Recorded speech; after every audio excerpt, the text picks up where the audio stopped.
show might just be starting, but the news is already running wild. Good Thursday morning. It's Yahoo Sports Daily. She's Caroline Fenton. I'm Jason Fitz. We got a lot to get to for the next 2 hours here on Yahoo Sports Network, and, of course, on YouTube. Caroline, breaking news this morning. The deal is being finalized late into the evening while some of us were sleeping. The Giants figured it out, and they got their man. It's not yet signed, sealed, delivered. Still some details to work out, but the Giants are finalizing a 5-year deal with former Ravens coach John Harbaugh, making him one of the NFL's highest paid. That is a surprise to absolutely nobody that he's out there getting paid. But let's be real here. The Giants wanted their man. Every single coaching vacancy wasn't going to be filled until this one, and it didn't take long for the biggest and first domino to drop. Harbaugh looks like he's about to be a New York Giant. Can you imagine being a New York Giant fan and getting to say that refreshing phrase it must feel to say that the Giants got it right? They got it right. After the years of Ben McAdoo and Pat Shurmur and Joe Judge and Brian Daboll going into the blue tent to get Jackson Dart out of concussion protocol. Can you imagine just how miserable the last 15 years of being a Giants fan has been since their last playoff win in 2011? And today, if you're a Giants fan, you can wake up and the sun is shining brighter and the birds are singing a lovely little tune, because you have those two, by the way, and also Malik Neighbors, and also John Harbaugh is your head coach. The New York Giants got it right. They have a competent football coach in the building. Will this come to fruition in the form of a Super Bowl? I don't know. John Harbaugh's won a Super Bowl. He's made some questionable decisions in big-time games and in the postseason. Let's not act like John Harbaugh doesn't have his warts. But what John Harbaugh is one of the most well-respected coaches in the National Football League. What John Harbaugh is a guy that has seen and has coached a lot of football games and has won a lot of football games. What the Giants have is a roster that right now on paper looks like it is constructed to win. You have a young and hopeful quarterback. You have Cam Scatto, who's one of the most exciting and young and energetic running backs in the league. Malik Neighbors, an elite wide receiver that will come back healthy next year. And all of these pieces on the defensive front that the Giants have invested into over the last several years. It just feels like the only thing that's missing is, one, staying healthy, of course, and two, competent coaching. You get that and then some with John Harbaugh. I could not be more thrilled for the Giants. Yeah, and look, and the clear answer to this, and look, before social media kills me on this, I'll just say this clearly.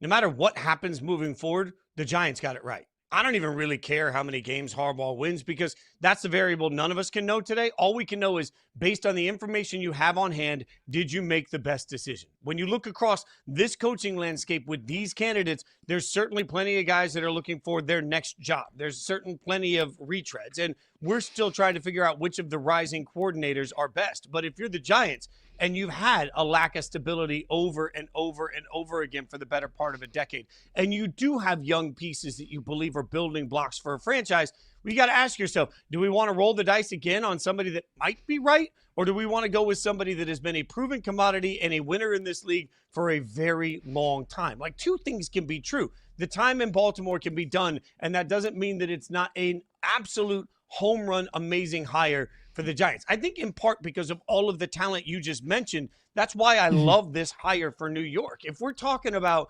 bringing in a Jesse Minter, or we're talking about bringing in any of these Clint Kubiak, or any of these young hot candidates that we're trying to figure out, let's remember that, yes, Ben Johnson has had tremendous success. That's not always the standard. That's not always the norm. So if you're the Giants, you're looking around and saying, do we really want to take this window where we have a bunch of young talent and spend 2 or 3 years learning with the head coach how to be a head coach? Or do we want to plug and play somebody that fixes the culture overnight, that sets a new standard overnight, that suddenly makes us competitive overnight? I believe that the Giants, with this roster that they have and the improvements they'll make in the offseason, and with a competent coaching staff, can actually make a push to be a playoff team. I believe in their talent that much. I believe Harbaugh can get the most out of them.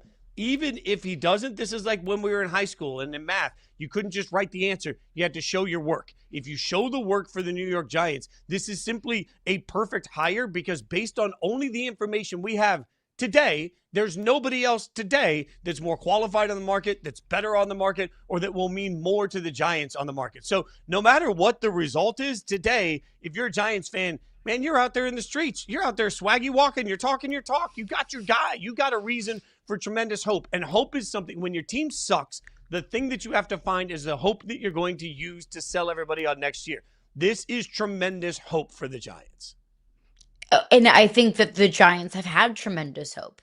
Bringing in Jackson Dart, the amount of promise that you've seen from him, the amount of promise that you've seen from all of these young pieces. But what's been holding them back is leadership. What's been holding them back is competent development of some of these young players. And I think you bring up a fair point that, sure, there's probably plenty of young, up-and-coming coordinators that might be the next Kyle Shanahan and might be the next Sean McVay. They also might be the next Brian Callahan, or might be the next guy that we totally forgot about because he had a couple of years in the league and then just totally and completely fizzled out. It is a gamble whenever you're going with a young guy that has very little or even no head coaching experience in the National Football League.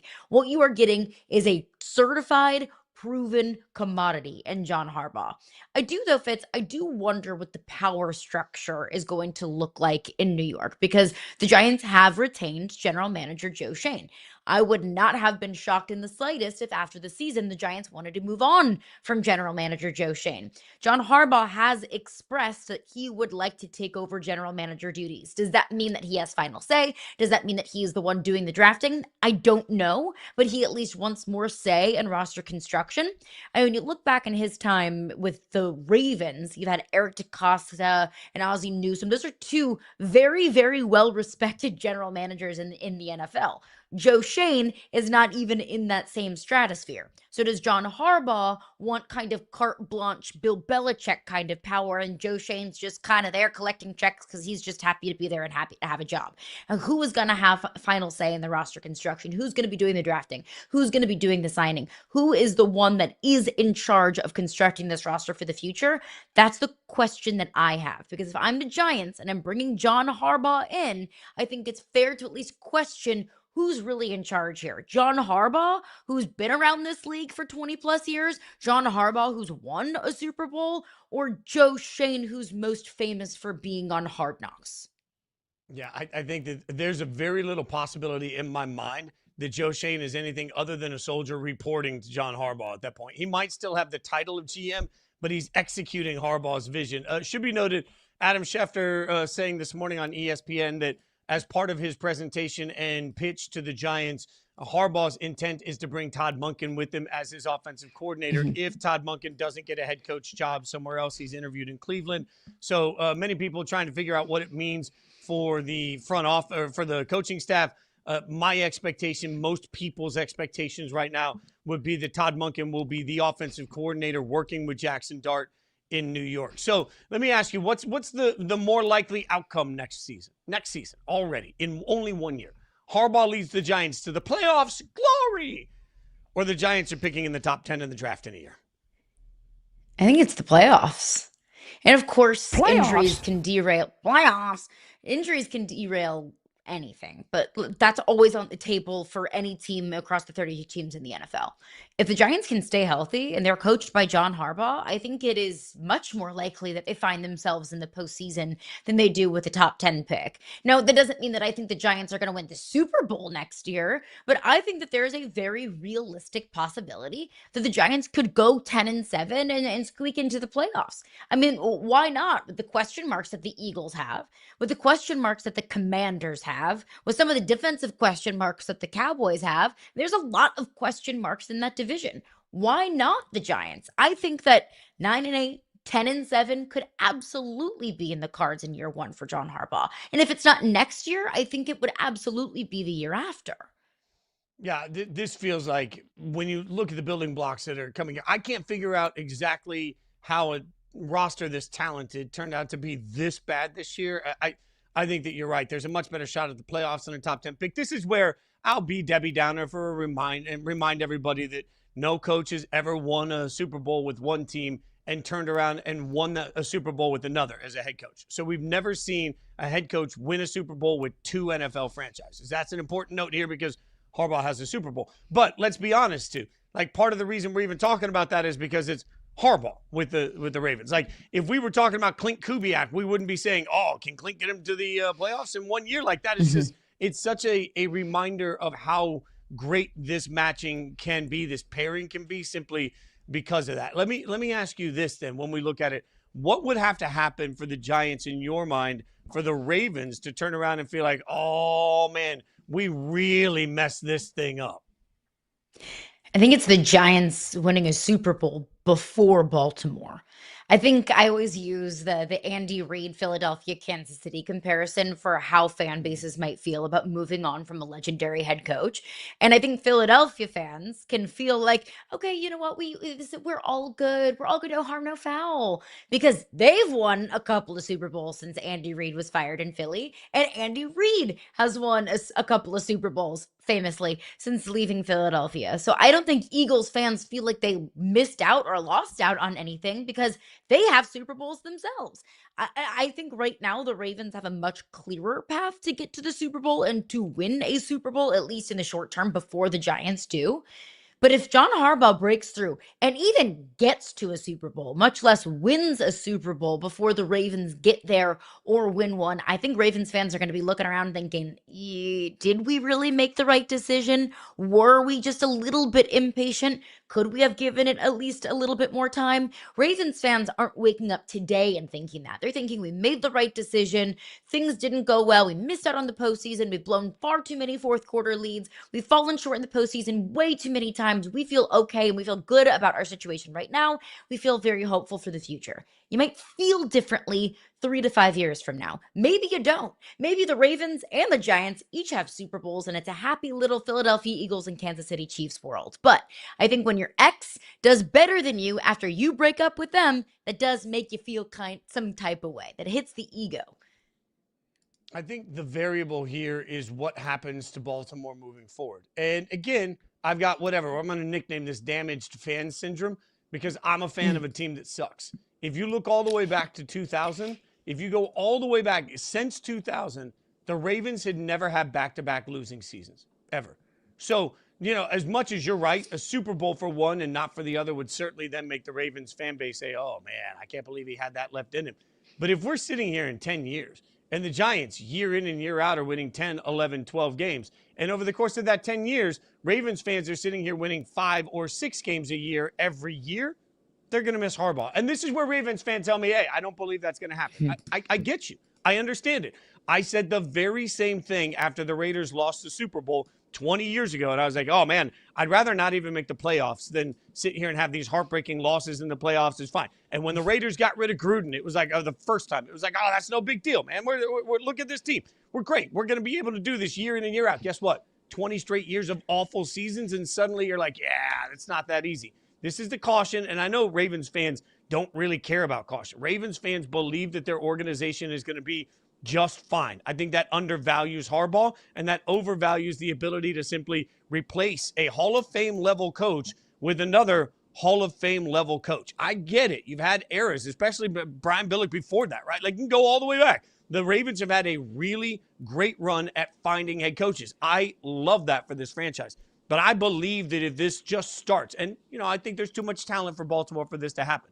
But if Baltimore suddenly becomes one of those teams that's constantly in the top 10 in the draft again, man, I don't know. I think that would be enough for them to regret it. I do know that we are just getting rolling with some of these. Remember, this is the first domino to fall. So Harbaugh has been, they're finalizing the deal. I want to stress it's not 100% done yet. But Harbaugh is about to become the head coach of the Giants, which will now cause a bunch of different dominoes to fall. We'll be here for every single ounce of it. So we'll make sure that you are caught up on every single piece of coaching news as it happens. In the meantime, yesterday was a huge day in college football. We got big news that impacts not just college football, but the NFL draft, because that man, Dante Moore, decided no to the New York Jets. We'll talk about it next.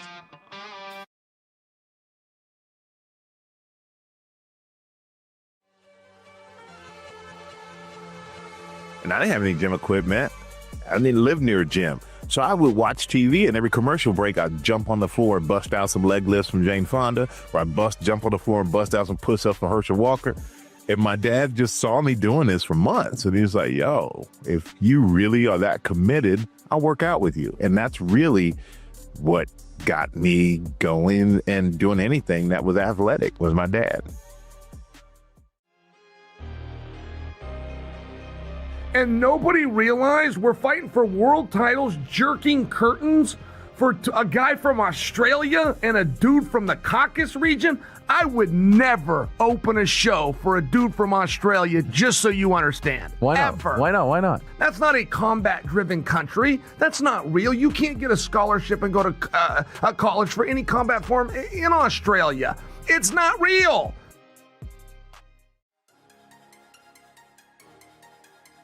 I wanted to make this into what does it look like moving forward now with Travis Hunter, because the light went on, I think. The two-way things, like, it's not off the table yet. The sky's not falling. Now the scoreboard reads one season-ending injury. I think if there's another season-ending injury next year, it's done. Maybe the silver lining is, well, he rehabs this knee and goes through this process, his body finally gets a rest. What do you think could be the next NBA trend? But I think you're going to see a lot more full court pressure from many teams in the league. So I'm interested to see that.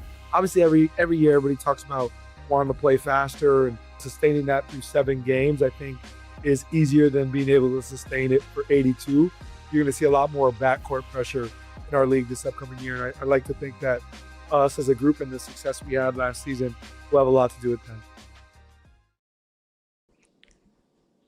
Dante Moore potentially gave up $50 million guaranteed to return to Oregon. That's a reminder. Travis Hunter got $46.65 million fully guaranteed. This is the number 2 pick in the NFL draft. Now, we don't know that Dante Moore would have been assured the number 2 pick in the NFL draft. Certainly a long way to go, as we still have the scouting combine, a lot to figure out in the draft. But knowing that it's a quarterback-needy league, and knowing that right now Fernando Mendoza and Ty Simpson are the only 2 quarterbacks that most people are projecting anywhere near the first round, Dante Moore would have a great chance at going high in this draft. And the Jets picking second, needing a quarterback, seemed that all of the Twitter experts on the draft had already stacked it up where Dante was going to be the starting quarterback. So, Caroline, did Dante look around and say, 50 million jet dollars ain't worth it, and decided to come back to Oregon just to avoid the JETS suck?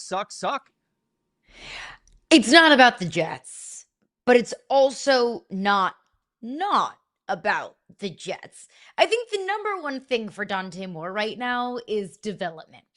He's only attempted 633 passes at the college level. He was a starter his true freshman season at UCLA. He sat the bench, was behind Dylan Gabriel in year 2, and then obviously was the starter this year at Oregon. He might be looking around and saying, I'm not ready for the NFL. So does he want to stay at Oregon, in a place where he is familiar, with coaches he is familiar with and that are familiar with him, in a system that has proven to develop quarterbacks? Look at Bo Nix and what he was able to do. So he can say, do I want to develop more in college where I'm comfortable, a place with a proven track record?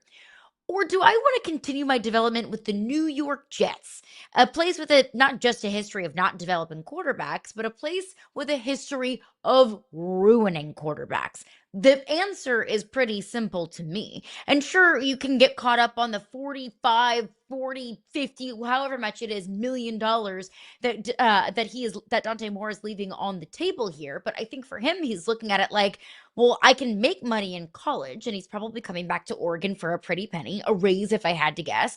Not as much as $50 million, but still paid pretty handsomely for a 21-year-old. I can develop more, I can improve my draft stock, and I can, end up making more money in the NFL in the long run, because I'll have a much longer career, because I'll be so much more tailor-made for the NFL after another full year of starting versus coming out this year. It is a risk, because Dante Moore might fall on his butt next year and might totally ruin his draft stock. Dante Moore might get injured and might hurt his draft stock even more. Knock on wood to all of those things. Wouldn't wish that upon anyone. But I think Dante Moore has to be okay with the risk of going back to Oregon, understanding that the reward is probably much higher next season than it would be right now.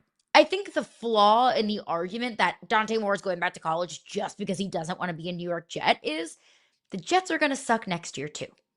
And anywhere that Dante Moore gets drafted next season is probably going to be a pretty bad franchise. How many super well-run, competent franchises are picking in the top 5 of drafts. It's not unheard of, but it's more than likely going to be, no offense, Fitz, the Raiders, the Browns, the Titans, the Jets, the Cardinals, the crap franchises in the NFL. So if you're a good to elite quarterback, which is what Dante Moore is, you're not going to escape bad franchises. So I don't really think there's a merit to it's just about the Jets.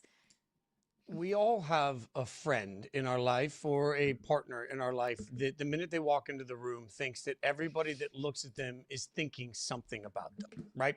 That's the way NFL fans have become. NFL fans are convinced that everything is about a logic around them. Jets fans, here's the reality of it. This has nothing to do with you and everything to do with Dante. While it might not make sense to most of us that are never going to see that level of money, the concept of walking away from guaranteed $50 million, well, why would you ever do that? The answer of why you would do that is take a look at recent history. Jamarcus Russell made $32 million guaranteed. How did that work out for him, right? Zach Wilson for the Jets got $22.9 million in his signing bonus guaranteed. How'd that work out for him? At some point as a quarterback, you have to look at it, and I've had smart college football minds tell me this over the last week regarding Dante, that it's not about the NFL and it's about the development of Dante. This is why I've been steadfast, and Dante Moore was not going to be in this year's draft because Dante Moore's not ready. And so while he is ready to get paid, who isn't ready to make $50 million? He knows at this point, his team knows at this point, the people around him know at this point that his chances of being truly successful in the NFL aren't there. They're not as high. So he'd rather risk it. And if that means that he gets drafted lower next year, guess what? If his next year at college goes so poorly that he falls in the draft, he wasn't ready to be drafted. So at some point, we got to stop making this. Every fan base is just with this woe is me loser mentality where you sit down and you think, oh my God, players are doing everything they can to avoid this franchise and we won't stand for it. It has nothing to do with you. Dante's family is not looking around saying, don't want to play for the Jets, so we'll just go back to college. It's not that simple. Dante's entire group and Dante Moore are looking around and saying, what's going to make me the best quarterback long term? It's okay for Dante Moore to turn around and say, man, if I get drafted right now, I might not be in a great situation to succeed because I might not be ready. So I'm going to make sure that I spend as much time on task getting ready for that moment as I possibly can. And oh, by the way, during that process, he's making millions of dollars in NIL. So he is getting the opportunity already for generational wealth. I don't care who you are. If you take home $4 or $5 million before you're 21 years old, you got money for generational wealth. I don't care who you are. So yes, $4 or $5 million doesn't make sense against $50 million. But if you're Dante, you're looking around saying, I don't just want 50. I want to go to the NFL and be successful. I'm already going to make enough money that I don't have to worry about it. So now I want to worry about being successful long term. I think this victim mentality that every single NFL fan base of a team that sucks has is absolutely part of the losing culture you got to get out of. Like, Dante Moore needs to do what's best for Dante, and it doesn't have a damn thing to do with the Jets to me. Well, at least Jets fans know where they're at, you know, like at least they can acknowledge like, hey man, we suck so bad that maybe somebody might take a $45 million pay cut just to not come here. It takes decades of sucking to at least acknowledge that. Credit to the tweeter yesterday. Somebody on Twitter said, if you aren't willing to jump on our bandwagon when we're 3-14 next year, we don't want you, or this year, we don't want you next year when we're 3-14. The Jets are still going to be there. We all know that. What about Dylan Raiola, though? Because for anyone that was paying attention, Dylan Raiola, he transferred to Oregon. That was announced. Now he's second on the depth chart, so he is now officially the backup. Do you think he already regrets the transfer portal decision to go to Oregon now that he realizes he won't see the field? Maybe. He's not going to say it publicly, of course not. But I think a guy that's been a starter the last 2 years, of course, was injured last season, but a guy that's been a starter for the last 2 years was one of the most highly touted recruits coming out of high school. Not being a starter is probably a little bit of an ego hit, but Dylan Raiola couldn't make the decision to go to Oregon without being okay with and accepting the fact that this might be a reality, that he might be the backup because Dante Moore might decide to come to Oregon. So if Dylan Raiola made this decision is totally floored that he'll be the backup next year, then that's on him. That's not on anybody else. But I think that this actually might be the best thing for Dylan Raiola, just like it was probably the best thing for Dante Moore. Dante Moore originally went to UCLA and he got to start, he got to play in his true freshman season, then decided to transfer to Oregon, knowing that he would be sitting the bench and being the backup behind Dylan Gabriel. And what that allowed Dante Moore to do was just to take a step back, to watch the game from a different vantage point, to get out of the limelight a little bit. And then he earned his opportunity as a starter. Like Dylan Raiola has been under the microscope and in the limelight since he's been in high school. And being in Nebraska, look, that's a pressure cooker. It's not necessarily the same pressure cooker as maybe some other franchises and fan bases out there, but still, that's a rabid fan base that wants to win right now. It's been too long. So maybe it's the best thing for Dylan Raiola to just take a step back, to take a breather, and to develop from the bench, and then maybe take leaps and bounds forward the next year. So maybe just a little bit, he's a little bummed that he doesn't get to be the starter, but I don't think I can say he regrets it. Well, and now in the modern college football world, you don't even need a full season of starting effectively before suddenly you're rising up draft boards. So Raiola can sit for a year and only have one effective year as a starter, and he's still going to help his draft stock by doing it. Speaking of draft stock, that now means that on most draft boards, you're going to see that the number 2 ranked quarterback is Ty Simpson, who did come out very loudly and make sure that we all knew that he had multiple offers for as much as $6 million to go back to college. But instead, he is headed into the NFL draft. This one's tough for me, Caroline, because not a lot of we just don't have a lot of proof of concept here either. There's a lot of up and down in the tape that we do have. We didn't get to see a long college football playoff run that sort of helped cement some of the thoughts on Ty Simpson. This one's kind of weird. If I had been in Ty Simpson's corners, clearly I'm not, I would have advised him to go back for another year simply because I think he could use that. I'm not sure how we're going to end up grading out, but I am sure that as weak as this quarterback class looks for the draft, Ty Simpson's going to get drafted higher than most of us think because there's just not another option. Welcome to the quarterback market. A lot of times quarterbacks get overdrafted just because of the need. Quick side note, though. Remember when Nico Iamaleava signed to Tennessee for $8 million over 4 years, and we thought that was like, oh my God, that's crazy. Now here's Ty Simpson getting offers for 1 year for $6.5 million. Wild. I am really questioning Ty Simpson's readiness for the NFL. To put that into context, Ty Simpson has attempted 523 passes in college football. When Drake May came out of North Carolina, he had attempted 952. When Caleb Williams came out of USC, he attempted 1,099. When Jaden Daniels came out, he attempted 1,438.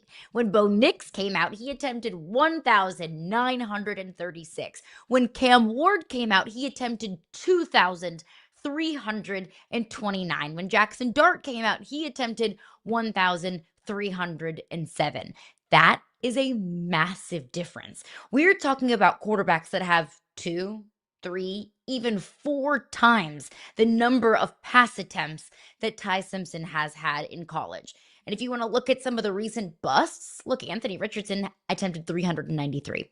Trey Lance attempted 318. Ty Simpson, when we're just talking about pure pass attempts, is more living in the world of Trey Lance and Anthony Richardson than he is the Jaden Daniels and the Drake Mays and the Caleb Williams and the Cam Wards. That doesn't mean that Ty Simpson is going to be a bust. That doesn't mean that college experience automatically equals a future offensive rookie of the year and franchise quarterback campaign. But what it does show me is experience matters. And Ty Simpson just doesn't have a lot of it. If Ty Simpson wanted to come back to college and transfer to Miami for $6.5 million, I heard him in his interview with Chris Lowe saying he would ruin and tarnish his legacy and his reputation at Alabama. Maybe that's the case, but that would at least allow you the opportunity to get more experience and not tarnish your legacy potentially in the NFL. I wish Ty Simpson nothing but the best. I truly do, but I question his readiness. Yeah, and look, and we'll be 100% clear here. We're both rooting for Ty Simpson to go out and kick ass. 100%. I hope it's like we shouldn't have to say that, but that's where we are as a world. Point of reference for comparison's sake, 981. That would be the number of career attempts currently for Fernando Mendoza. In fact, Fernando Mendoza came into this year, and with his 2 years at Cal that most of us weren't watching, was 629. So he started this year with more attempts than Ty Simpson is entering the NFL draft with. So to your point, in a proof of concept world, there just isn't a bunch for NFL teams to watch on Ty Simpson. They're going to be drafting solely on traits and developmentability, if we're going to make that a word. All right, so we've got more to come on the NFL draft. Plenty of time to break it down. You know my fandom, so we'll be talking plenty of Fernando as we get closer and closer to April. In the meantime, we are already almost to this weekend of wild playoff football. 49ers, Seahawks, game of the Millennium Century week, hour, and weekend all. We'll preview it next.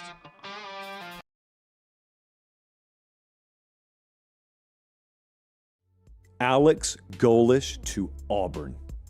I got no clue if he's going to win there.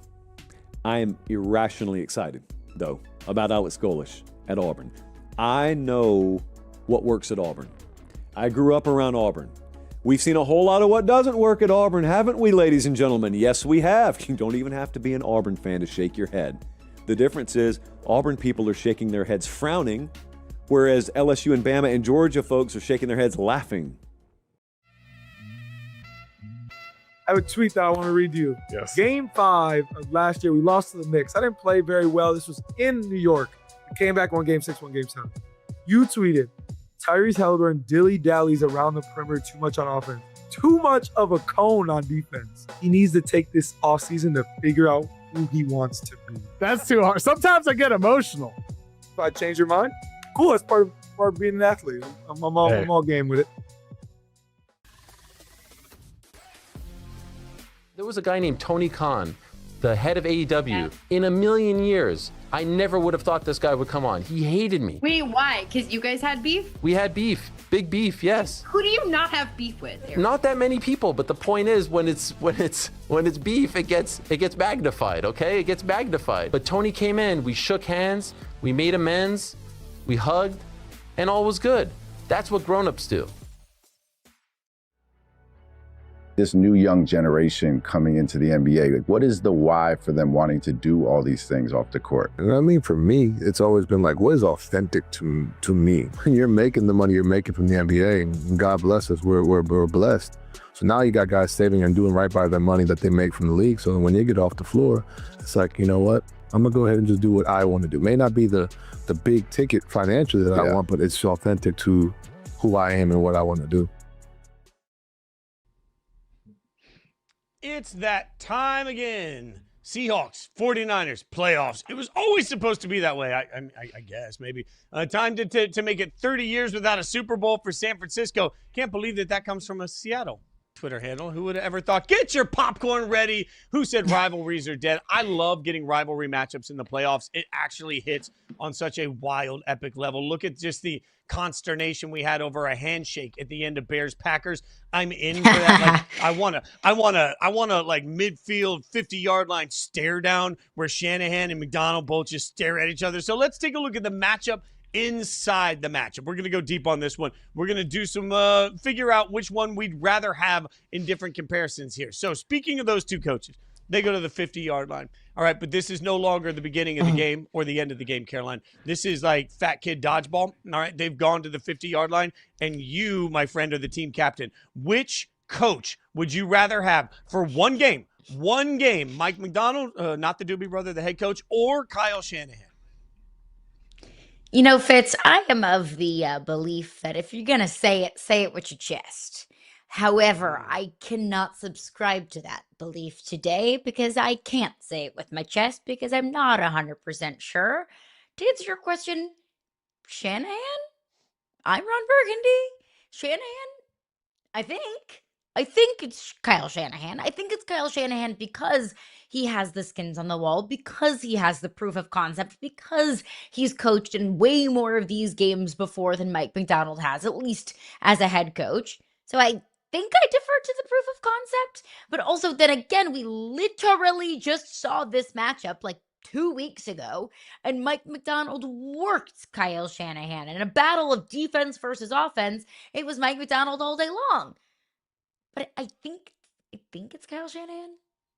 See, I'll show you how this. I'll show you how to say. You say it with your chest. I cannot say this loudly enough. I think Kyle Shanahan's a great coach, but if I got one coach for one game, it ain't going to be Kyle Shanahan. Not now, not ever. Like at some point, we got to be honest. Not now, not ever. Like, this is Not ever. Well, maybe eventually, maybe someday when he gets the monkey off his back of being a choke artist. Come on, 28-3. Who was over there calling the plays? Who was over there calling the plays? 28-3. Kyle Shanahan, who blew it in the Super Bowl multiple times. Kyle Shanahan. Like this is like being on Survivor, where somebody has just screwed you over and over and over again, and they're trying to decide that they should stay on the island. And Shanahan's like, I won't do it to you again. No, I'd rather have I got no proof of concept. How do we know you know that Mike McDonald isn't that? Okay, we don't, but like if you're walking into speed dating and at the first table is somebody you've never dated before, but at the other table is somebody you dated before, boy, when it was good, it was good. But when it was bad, she's just a level of crazy you've never seen before in your life.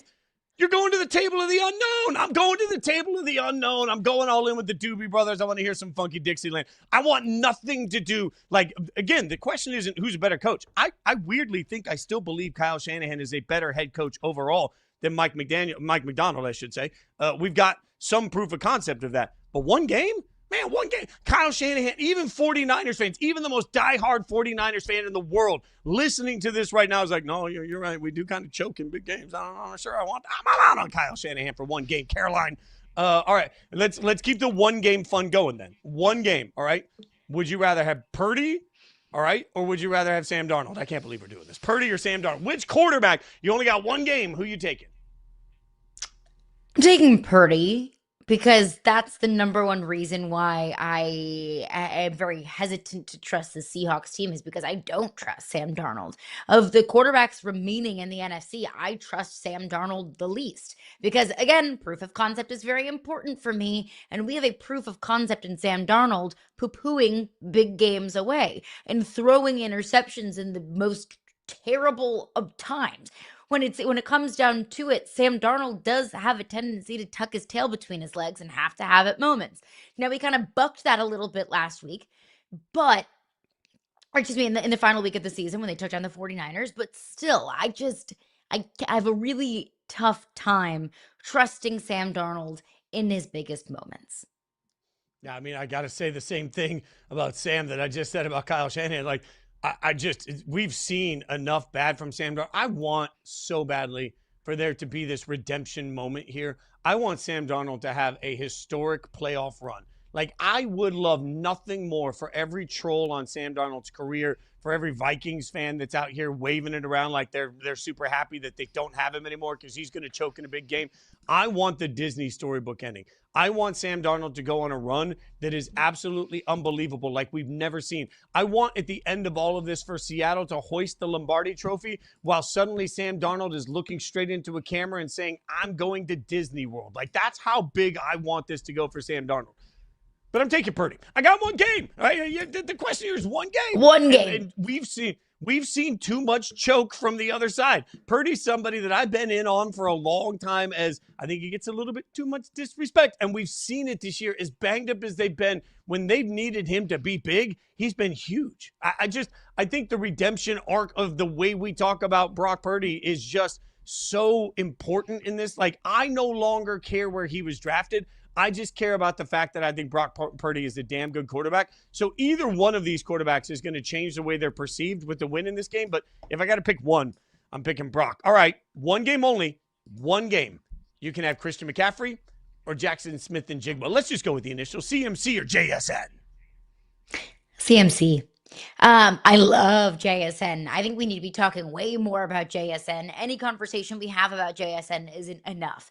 But JSN does play a position that is incredibly quarterback dependent. Christian McCaffrey, again, proof of concept. Christian McCaffrey has shown us year over year, season after season, game after game that he single-handedly can take games over. Just the nature of the positions, I think, makes Christian McCaffrey so much more valuable. The fact that Christian McCaffrey has been so reliable and really at times so inevitable this season.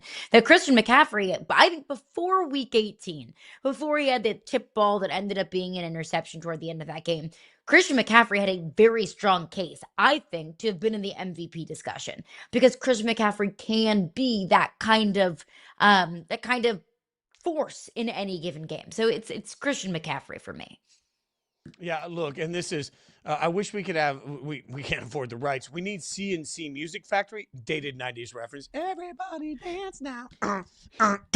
Every time we talk about this. Yeah, thank you. I'm all in. Christian McCaffrey, look, I can manufacture touches way easier that way. And that's what this really comes down to. You're asking me about a wide receiver versus a running back. I can't. I have to scheme open a wide receiver. I've got to bubble screen a wide receiver. I've got to find creative ways to get the ball in the hands of a wide receiver. When I've got a running back that's also a wide receiver, I just got to drop back.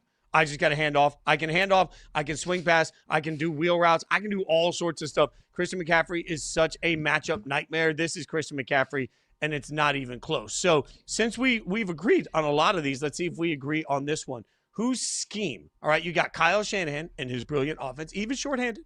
And then you've got the Doobie brother, again, Mike McDonald, taking on his defense. Which scheme will propel their team to a victory? Is it Seattle's defense or is it the 49ers offense in that run game? After all this love I've been giving San Francisco, it's Seattle. And it's Seattle for me, again, because we just saw this like 2-3 weeks ago. When we saw a battle between Mike McDonald's defense, one of the most brilliant defensive minds in the National Football League, against one of the most brilliant offensive minds in the National Football League, and Kyle Shanahan and the 49ers offense that was high-flying and high-scoring against the Chicago Bears the week before. And what happened? Seattle totally and completely stifled San Francisco.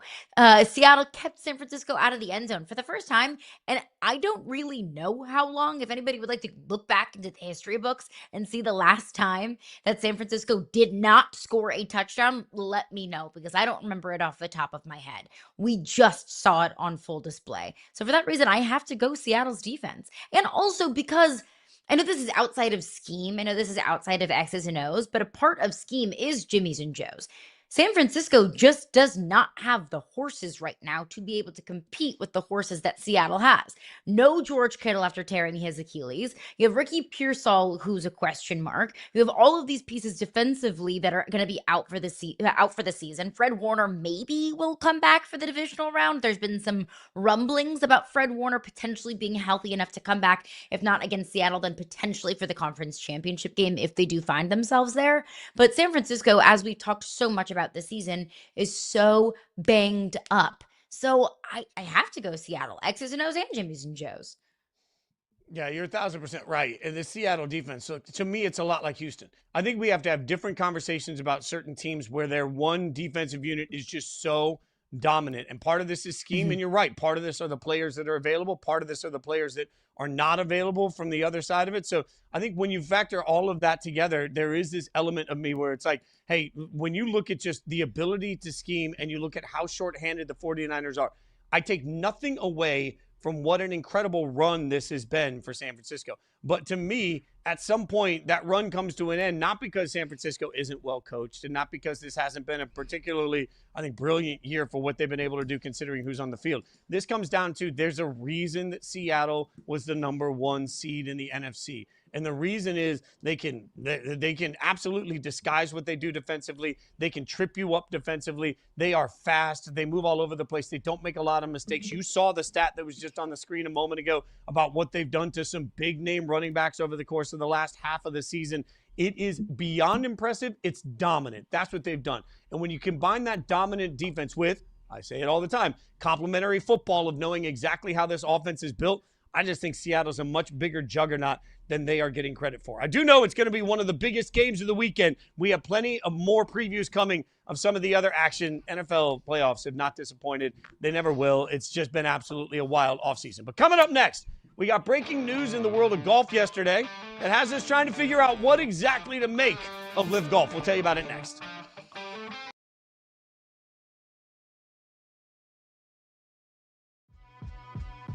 Perhaps you would be expecting me to say, nice to meet you, but we've actually met once before, Vince. Getting to be backstage at a wrestling event. Kurt Angle took a liking to me for some reason, and he introduced me to you. We were sitting outside having lunch, and he said, hey, this is Ariel. The only thing I remember you saying was, what are you, some kind of smart mark? What are you, some kind of internet fan? And then that was it. I was like, holy, and I remember calling my friend like, I think Vince Russo just insulted me. This is incredible. people got on me when I talked about Ohtani, and I saw him play one inning of one baseball game when I was still playing. And I looked at Luis Severino. I said, this is the best baseball player I've ever seen in my life. He's the biggest, he's the fastest, he's the strongest. He hits the ball the furthest. He throws the ball the hardest. Like, he is really, incredible. I mean, he really shows up in these big moments, and it's just incredible to be able to watch him do his thing, man.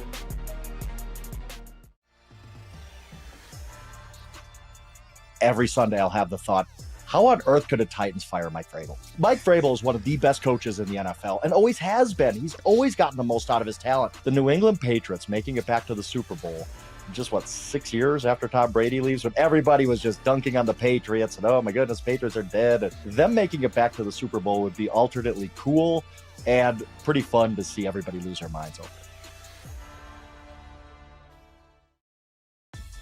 I always think somewhere somebody's watching their first college football game in person or on TV, and any given game could be that game. This was someone's first college football game yesterday. This person is set up for crushing disappointment the rest of the way, because eventually they're going to watch Rutgers. Northwestern games are going to happen to you. So just prepare. It's okay. You got to let the bad with the good in. That's all. Bryson DeChambeau and John Rahm were asked about their PGA Tour about eligibility during a press conference at LIV Media Day. And DeChambeau's response, interesting. I'm contracted through 2026, so excited about this year. So, look, this is part of the conversation that we're going to be having as we try and figure out what it looks like. Because he said that, Caroline, but for anyone that was watching it, he said it with the joy on his face that you would think of somebody that just found out that the Grinch stole all their Christmas presents. There wasn't a lot of, love to this. It was very much, I'm under contract. I'll be here next year. Excited for it. And everything else at this I'm point just here so I is a don't little get bit fined. murky. 100%. It had that vibe to it. And so now, after Brooks Koepka announces his return to the PGA Tour, it feels like LIV is spiraling a little bit. And clearly, Bryson not committing to anything past 2026, I should say. Could be a negotiating ploy. It could be that he's not happy. I don't know. But at this point, when you think about all the money spent, all of the work done for LIV Golf, for whatever that means, has this been the most expensive failure in sports history to you? Well, it's been expensive. That is for sure.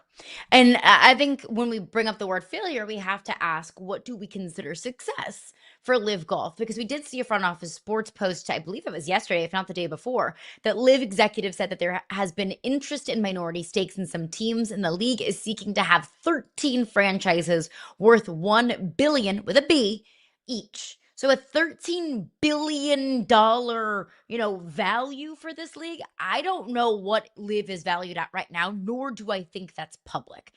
I don't think it's anywhere near $13 billion because nobody cares about LIV Golf. Nobody talks about LIV Golf other than its relationship to the PGA. Nobody watches LIV Golf, at least that I know of. So I don't think it's anywhere close to $13 billion. So if you just want to use the dollars and cents and what LIV is telling us about what they want to be worth, then I would say, then yes, that is a failure. Yeah, and I think this is where we'll have a deep conversation for a minute here, because certainly when you look at this, what was the intent? What was the goal? And I think that's what we all have to sort of step back and try and answer with this question, because if the goal was to create something that truly competes with the PGA, well, I don't think that was ever going to happen. Just like I never thought, you look back in history, the USFL was never really going to compete with the NFL. We see all these little leagues that come up all the time. They thought it would. We're going to be the answer. Yeah, they always think it will. It's just never really. It's hard to beat out existing brands that have legacy from generations. So, LIV, certainly if their goal was to compete with the PGA, then it's an epic failure. I would argue that the goal was far deeper than that. And look, we're not here to have any political discourse one way or the other. But sports washing is a very popular term that I think a lot of people have heard over the last few years of, something that goes all the way back to the Olympics when they were in Germany, right? You think about, there are different times in history where areas that were perceived a certain way would use sports as a way to sort of wash through that perception and change the way they're perceived so that everybody thinks of them differently. That's kind of a very, very Cliff's Notes easy spark version of sports washing. If you buy that was a big intent for LIV, then it's been wildly successful. I don't think that we would be sitting here talking about NFL flag football sponsored events happening in Saudi Arabia or WrestleMania happening in Saudi Arabia, massive events. They're trying to change the way a particular portion of the world is perceived, right or wrong, no matter how you feel about it, by using sports as a catalyst to get into it. I think that was always the intent of LIV. So if the intent was to essentially use it as a marketing tool to make people stop thinking about this region for other things and start thinking about this region simply as, sports, fun, it's been a wild success. I think that's part of what the money was geared for in the beginning. So it's almost like a loss leader. If LIV Golf turns around and nobody watches it, we agree nobody does. Well, nobody gives a damn about it, we agree nobody does. But in that process, it opens the floodgates to other sporting events happening in Saudi Arabia. Then they got what they wanted out of it. So it's weird because LIV is certainly a failure, but for what it was intended for, I think it's actually kind of worked. I'll push back on that a little bit and say, okay, we might view LIV as opening the door in more sporting events in Saudi Arabia. I push back and say, doesn't everybody have a price? Because Tom Brady is reportedly being paid $75 million to play in that flag football game in Saudi Arabia. Well, is he doing it because, well, LIV Golf opened the door, this opens up more opportunities, there's less of a stigma, even if those things might be true? Or is he doing it because he's getting paid $75 million? Everybody has a price, even to do things that might make them feel a little bit icky. But here's my pushback to that. I respect what you're saying. My answer to that is this. When Tom Brady announced the Saudi Arabia Flag Football League, people are like, oh, that's interesting. Now let's go back to the reaction when the golfers signed with LIV Golf, all of them. The amount of discourse you heard then, whether it was on sports shows or political shows or whichever network you prefer to watch for your news, all of them, the amount of times we heard the phrase blood money, but we don't hear that anymore. So I do think, even if you're right that everybody has a price, the way we perceive taking that price has changed. Like, it just did, at least to me, it didn't feel like when WWE decided to go over there, I didn't hear everybody saying, oh my God, how could they take this money from those people? And like, we literally had there was a comedy festival that happened last year, and it happened in Saudi Arabia. And there was a ton of blowback to some of those comics for deciding they wanted to be part of it. But like, every time there's a first on it, there's a ton of blowback. Every single time after that, that blowback gets a little bit quieter and quieter and quieter. I don't disagree with you. Everybody has a price. I do think that the blowback and the discourse around Brady taking that price was far different than it was around any of the golfers, because we'd already seen it once. And once you see shocking once, you don't react the same way the next time. But even then, and I do hear you on that it gets destigmatized over time, because once we start to hear about all of these events that are happening there, and it's like, okay, well, this isn't, it feels like less of a blow. It feels less, less stark, so to speak. But also, if you are getting paid $75 million or $200 million, whatever it is that all of these athletes in these comics are getting in exchange for doing, providing these services in Saudi Arabia, don't you think that's a high enough price to not worry about the court of public opinion? Because that's exactly what these guys did when they took the LIV money, was, look, I'm making so much money here. I don't care if anybody thinks I'm taking quote unquote blood money. Because you're right, we haven't heard that term probably since LIV Golf came into existence. There comes a certain time when I think you have to, in order to kind of make the moral decision to do this, you have to say, look, it's not worth it for me to do this unless it's at a certain price. And then at that point, when my pockets are $75 million heavier, I don't care what people think about me. I don't care if people think that it's gross. I don't care that people think that I'm taking, bad money. I don't care whatever people might think about me, or how icky morally I might feel, or how much a reputation, how much of a hit my reputation takes, because I am that much richer.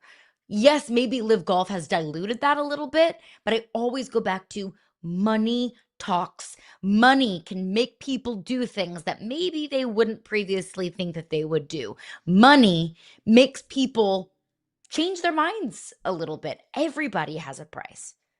Yeah, well, you're not wrong. That's a very $1 million man, Ted DiBiase moment there. I think we're in agreement on a lot of this. To me, it was stunning yesterday.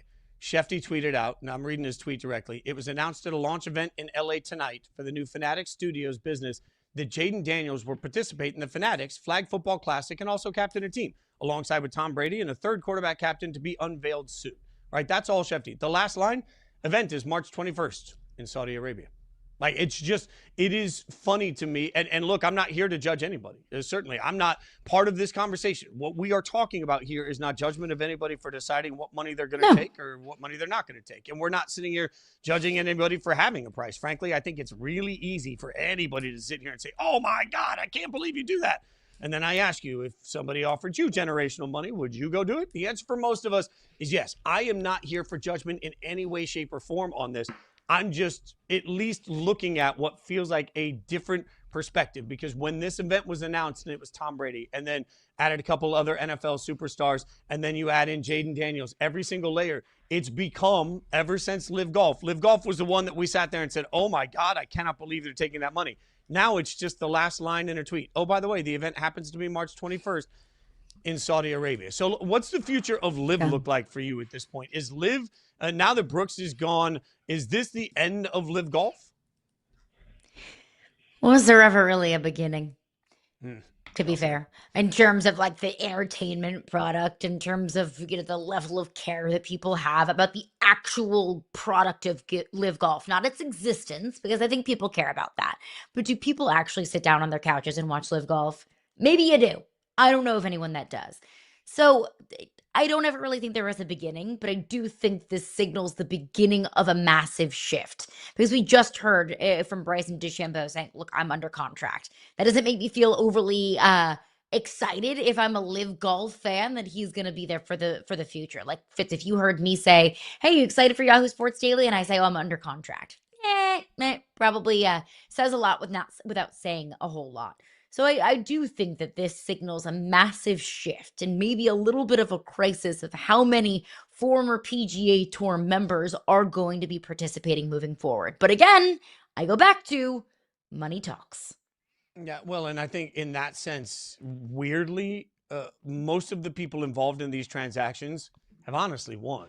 I mean, if you believe some of the reports on the amount of money that's being made out there, then these guys made a choice to go out and make absolute wealth that most of us could never even perceive of. And certainly it's been worth it to them because they got their bank accounts jacked up, and it's been worth it to LIV because, like I said earlier, now we're sitting in a situation where it's just the last line in a tweet.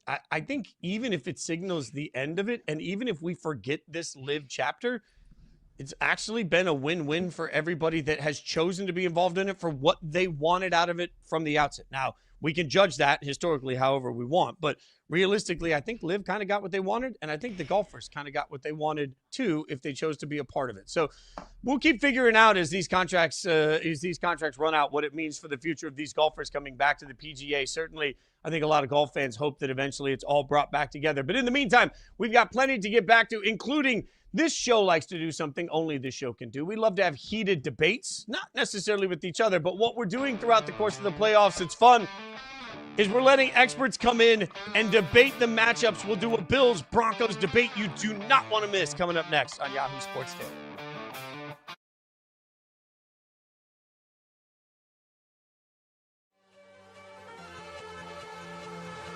And I didn't have any gym equipment.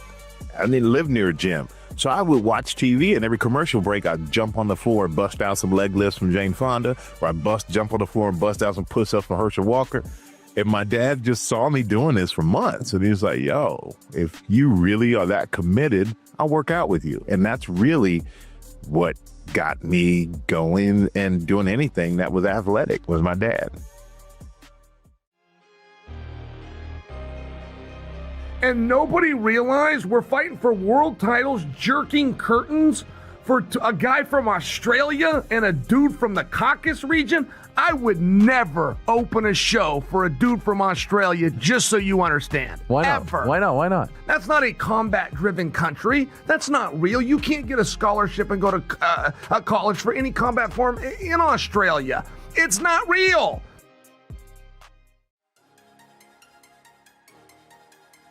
I wanted to make this into what does it look like moving forward now with Travis Hunter, because the light went on, I think. The two-way things, like, it's not off the table yet. The sky's not falling. Now the scoreboard reads one season-ending injury.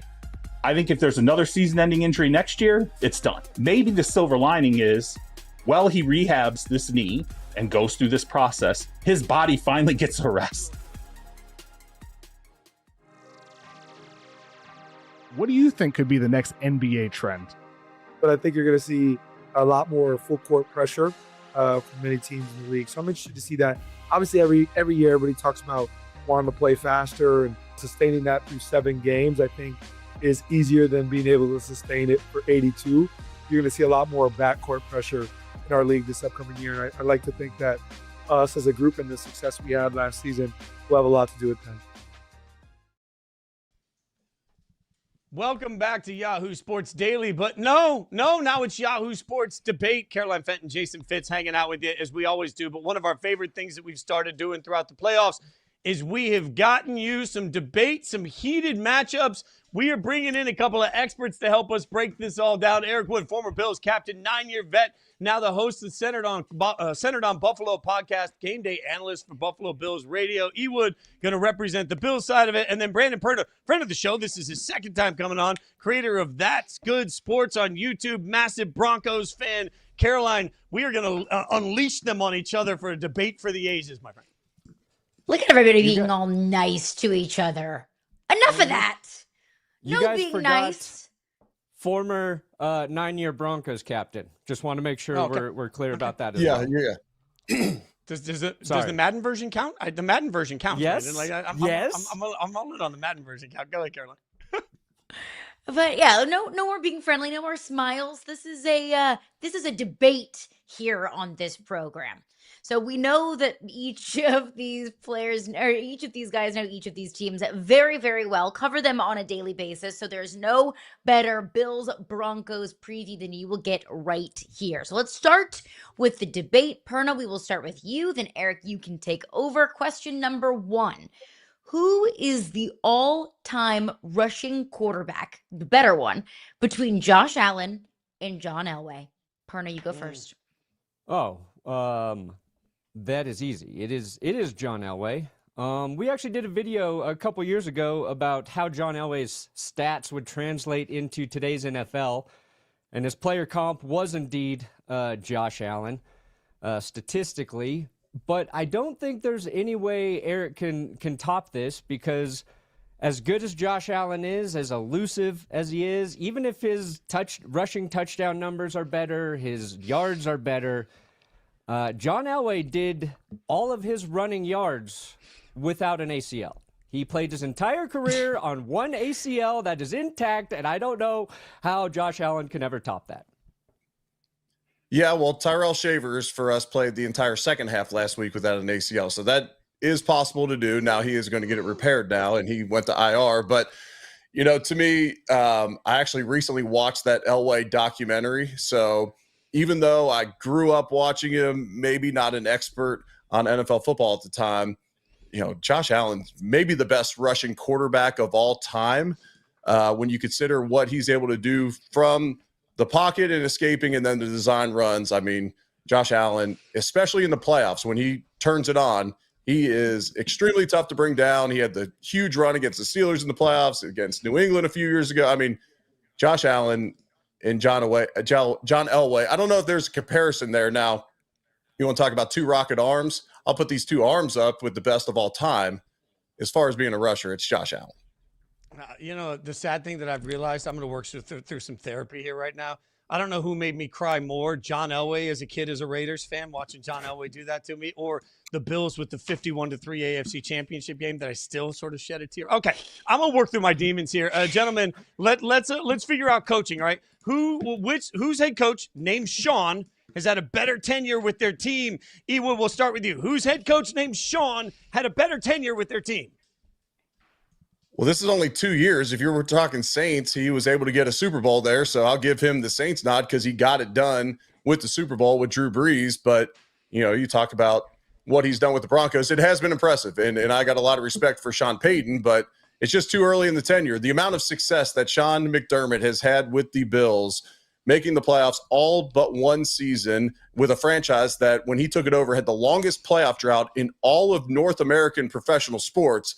it's been an epic run. Since he's taken over, the Bills have the largest point differential in the entire NFL in a positive way. And so to me, I'll give the nod to Sean McDermott, but I say that I have a lot of respect for Sean Payton. And as an offensive mastermind, I think that he does an incredible job in what he's been able to do through 2 years with Bo Nix, make the postseason. Now, they got bounced by the Bills last year, but be able to make the postseason both years and then this year get the 1 seed. It is impressive, but give me Sean McDermott.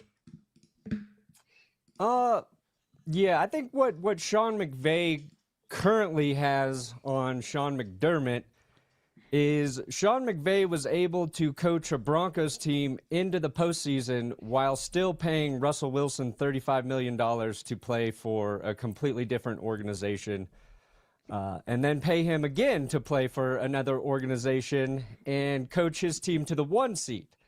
So when we have that handicap, I think, there's you put a little bit of that on the coaching, and Sean coming in and basically bailing the Broncos out. He saved a team that was down as bad as I've ever seen the Broncos after the Nathaniel Hackett experiment and Russell Wilson experiment blew up in our faces, and everybody laughed at us along the way, pointed their fingers at us. I will always be grateful for Sean Payton for doing that. Sean's biggest flaw, I think, was allowing a Kevin James movie to be made about him. That was a misstep. But other than that, I think one thing I'm worried about with Sean Payton is he's very confident. Some might use the word arrogant. And the Bills' run defense right now, we all know that's their run defense is their weakness. I feel like Sean is going to look at that as a challenge to be the coach that beats them by passing on him, that he's going to dial up 8, maybe 9 runs and just try and prove that we can throw it 40 times against Buffalo and win. So we'll see. All right. I know it's early out in Denver right now, but you called him Sean McVay a few times. And so that kind of hurts. Kind of hurts your points there. I called him Sean McVay. Not great. Sean, oh man, that is, I shouldn't have done that to Sean McVay. I'm sorry, Sean McVay.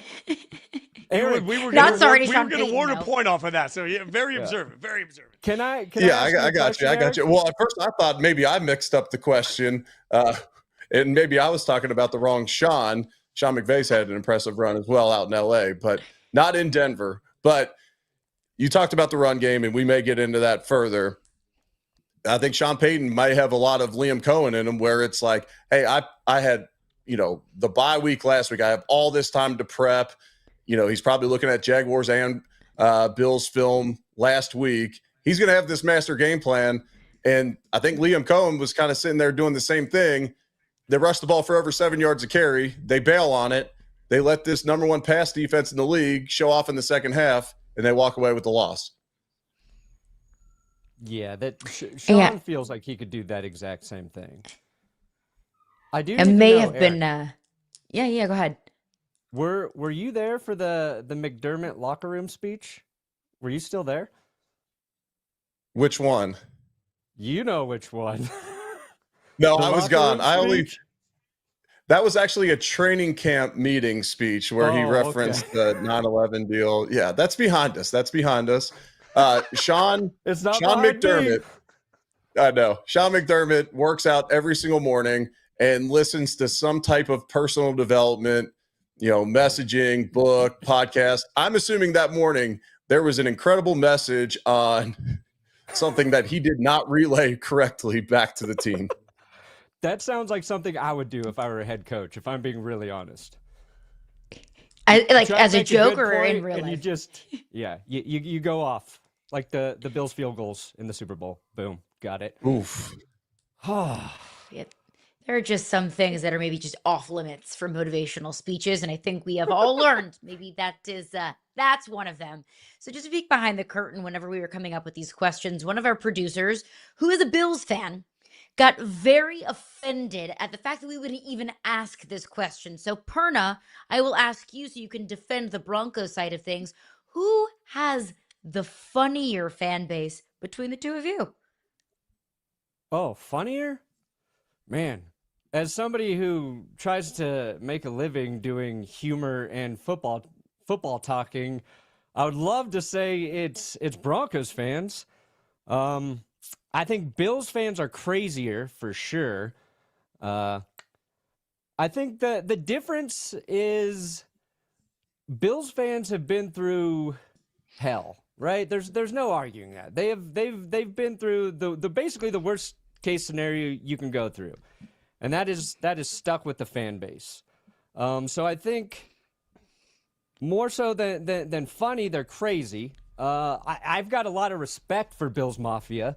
I would love to go to a game and pregame with Bills fans. I think the difference, though, is they are so prepared to be hurt that they're the only fan base I've seen who actively try and off themselves before the game starts when they're jumping through those tables. Usually, like, fans, they don't get depressed until after the game. It's like Bills fans, before the game, they're getting it out of their system. So I'll say Broncos fans are funnier. Bills fans, a little more wild. Yeah, I mean, what they're doing there is for humor, though. I mean, look at the smile on this gentleman's face right here. I mean, they're dying laughing around him. And so to me, the humor would lie on the Bills side, the passion lies on the Bills side, the dedication lies on the Bills side. And so give me the Bills. All right, what how about we this really one, gentlemen? need for Bills fans is when these stunts go wrong, like, I want to follow up on the recovery for the guys who really get hurt. Like, I've seen some legs go the wrong way. I've seen what has to be an ACL getting torn. I want to see the aftermath and the documentation of the regret of that decision. Look, Yeah, I and watched my so buddy a Harry lot of Douglas these- jump. Go ahead, Ewan. Go ahead. I was just going to say, I watched my buddy Harry Douglas jump through one of these tables. I've never been more scared for him. Dude played in the NFL. I was still more scared of him doing a flip onto a table than in an NFL game. I don't know why Ewood, why are we jumping through tables? Well, Harry Douglas is a former teammate of mine at U of L and a good friend of mine to this day. So it doesn't surprise me that Harry would take the opportunity to grab some attention and show off in that moment. But so in Bills sanctioned parking lots, in any official Bills lot, you can't do that anyway. So a lot of these videos happen on the road or they're way far away from the facility. So I don't see these on a day-to-day basis, but it does not surprise me that Harry did it. And I'm not sure how this became a tradition. I blame Barstool for blowing up whoever did it the first time. And then they made it cool or made it to where, hey, you could probably get on a pretty high-profile social media account if you jump through a table. All right. I so just how about love it this? when This Bills game is fans at- do it to their babies and they just like lay yeah. their newborn babies very slowly down on this like teeny tiny mini table, and that's their official baptism into Bills Mafia. That's respect. Absolutely. Right That's there. exactly what I was going to say. That's their baptism into the mafia. And yeah, it's become a thing. So this game's at Mile High. Better home field environment. Buffalo or Denver? Perna, go first. Oh, it's Denver. It is the Broncos really have two advantages at home. One obviously is the altitude, which, you know, if you haven't lived here your whole life, you feel it when you come here. I think that is a very real thing. But in terms of stadium, in terms of noise, I think Mile High is right up there with, you know, Kansas City gets loud, Seattle gets loud. I'm sure Buffalo gets loud, but I think there is more of an advantage here, and specifically this game, like, Broncos fans haven't been at a home playoff game for a decade, so I think it's significant for Buffalo coming in here. Plus, we've got Sean Payton already coaching up the fans in terms of when they need to be loud. He told us specifically this week, you get loud when they're in the huddle, not when they're coming out of the huddle. And we follow directions very well as a fan base. That tells me everything you need to tell me about the home field advantage. If the head coach has got to coach them up on when to be loud, that tells me everything that I need to know. Highmark Stadium, they just shut it down. We're moving over to the big, beautiful stadium across the street. The advantage of playing at Highmark Stadium, no, we don't have the altitude. We do have the cold. We do have the wind. It was built catacorner, so you get a spiral wind in that stadium that we know how to play in those conditions, how to kick in it, how to throw in it becomes an advantage. We also have the worst away locker room in the league. You're extremely uncomfortable. You can't stretch in there. So you go out into a shared tunnel that both teams use and the media use and everybody uses. So you can't really warm up out there. It becomes a very difficult situation to get comfortable for the away team with the noise, with the weather, and with your atmosphere that you're trying to prep for the game in. Give me Highmark Stadium. All right, last one before we officially decide a winner. Looking at the strengths of both of these two teams. For Denver, it's their defense. For the Bills, it's Josh Allen and the fact that he literally just exists. So, Eric, what will carry the Bills, or what is a better advantage, a better strength for either of these two teams to get to the AFC Championship game? Is it Josh Allen or is it the Broncos defense? Well, having the best quarterback on the field and maybe the best quarterback in the league is always going to be an advantage. They also have the NFL's leading rusher at running back, potentially the best blocking offensive line, run blocking and pass blocking together in the entire NFL in front of those two. And then we got guys stepping up. We got Brandon Cooks, throwing back the clock out there, making plays for us. Keon Coleman, second-round draft pick from last year, made a nice play last week. And then Khalil Shakir has 12 catches last week.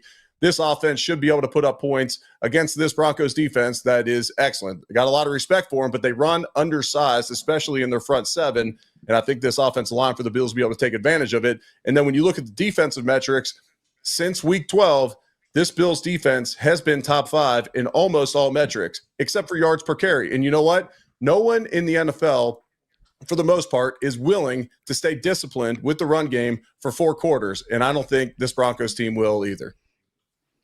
Yeah, joke's on you guys. We don't even try to run the ball half the time here in Denver. And when the run game's working, we stop doing it. So good luck stopping something we're not even going to try. I think the concern I have about the Bills offense is Josh Allen's ability to get the ball to his tight ends and running backs. I think he had 16 touchdown passes this season to tight ends and running backs. That's an area that the Denver defense has struggled with. The good news is every team in the playoffs right now is flawed. And you said the Bills will be able to score points. I don't think that's going to be true. I think this is going to be an incredibly ugly game. It's going to be like a 13-12 ball game. And the one thing that this Broncos team does is close out fourth quarters. So does Josh Allen and the Bills. So there's two strengths there. The one thing I think, and I hope it stays this way, the Broncos are currently home underdogs, and I think having that chip on our shoulder will propel us to victory. We need a little extra something. Also, as long as Bo Nix's mom still believes the Broncos can win, that is an unstoppable force. But maybe more than anything, it came out yesterday. I think there's a photo on Haley Steinfeld's old Twitter account of her dabbing in a Broncos jersey at Super Bowl 50 when the Broncos won the Super Bowl. So Josh's wife is a Broncos fan, and Haley, if you're watching, which I know you're not, but she if is. You are, she loves this show. She is. No, she is. I hope Josh allows you to be your true self at home as a Broncos fan. We are here for you. We are rooting for you to continue to root for us. And I think Josh is a good guy, and I think he's going to allow you to show your true colors, which are orange and blue. So it's all lining up for us. Hey, everybody makes mistakes in life, and she's succumbed to them, and she's on the good side now. So we've welcomed Haley with open arms, the first lady of Buffalo now, and she's now having the King's baby as well. So she's all in on Bills Mafia now. Yes. Yeah, everybody careful with posting photos and jerseys Give her because the social the media Oscar demons now. wear Greatest the ugly heads. Actress ever. She can All have right, the it all Oscar. comes down We'll take to the this. Lombardi. And the baby. It all comes down to this, though. They say that defense wins championships. I, however, believe in coach and quarterback. And since Ewood is here, I will also add offensive line into that as well. Thank When you. it comes down to the coach, Sean McDermott, does have a higher winning percentage in Buffalo than Sean Payton, also known as Sean McVay here on this program. And also, if you're giving me Bo Nix or Josh Allen, give me Josh Allen 7 days a week and twice on Sundays. Eric Wood is our champion of the debate today. It's an upset for the ages. Look, also, we're just like, if we don't name him the winner and we see him at the Super Bowl, he can kick both our asses, Perna. You got to understand this. Like, we did, like, this is a business decision, Try too. to protect myself. These gentlemen who come in. You guys said it was an upset. Well, I mean, Truth is, where did that you guys come can from? listen to Eric Wood on the Bills radio. Obviously, he'll be on the call also. Centered on Buffalo is the podcast. Check it out. Follow him on social media at ewood70. And then, of course, you know Brandon Perna. You can follow him on social at Brandon Perna. And then also at That's Good Sports on YouTube, as always. Gentlemen, we appreciate your time. Good luck this weekend. Going to be the game of the weekend. We can't wait for it. Whoever wins, obviously, we helped, so you got to come back and hang out with us. Whoever loses, not our fault. We appreciate you guys hanging out with us. Yeah, absolutely. Thanks for having me on. That was fun. Yeah. Thanks, guys. Oh, great stuff. All right. Considering while we're sitting here figuring out who won that debate, Giannis is over here turning heel. We'll tell you what we mean by that coming next.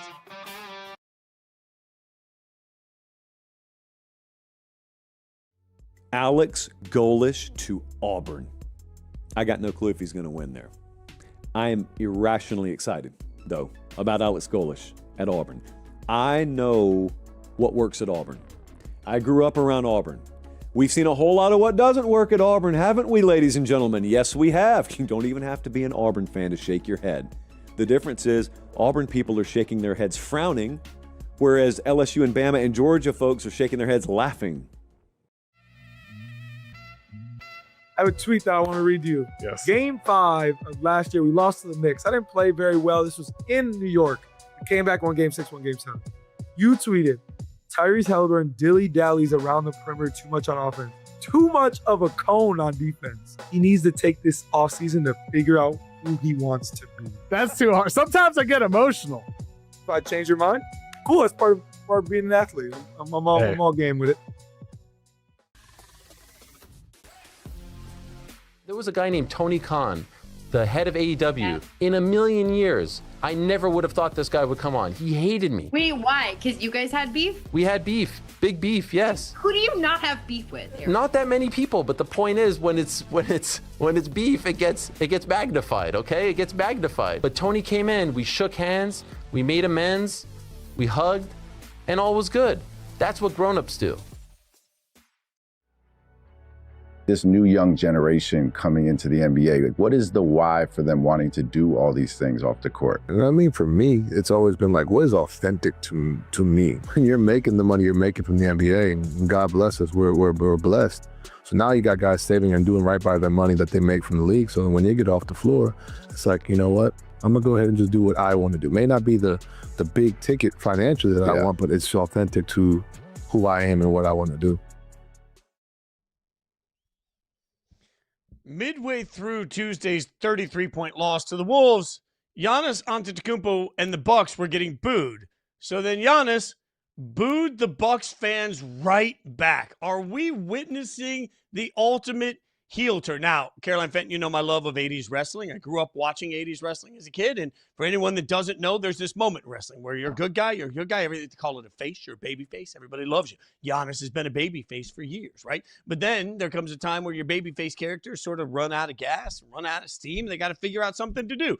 So what do? All of a sudden, it's called turning heel. You go bad guy. Is this the heel turn for Giannis when he's out here? Look at him. Thumbs downing the Bucks fan base. And look, he's gone full Macho Man. In the 80s, Macho Man was good guy, bad guy, always back and forth. One of my favorites, right? We've got Giannis here in the full Macho Man. Ooh, yeah, garb, wearing the belt, going full heel. Is this the turn of the century?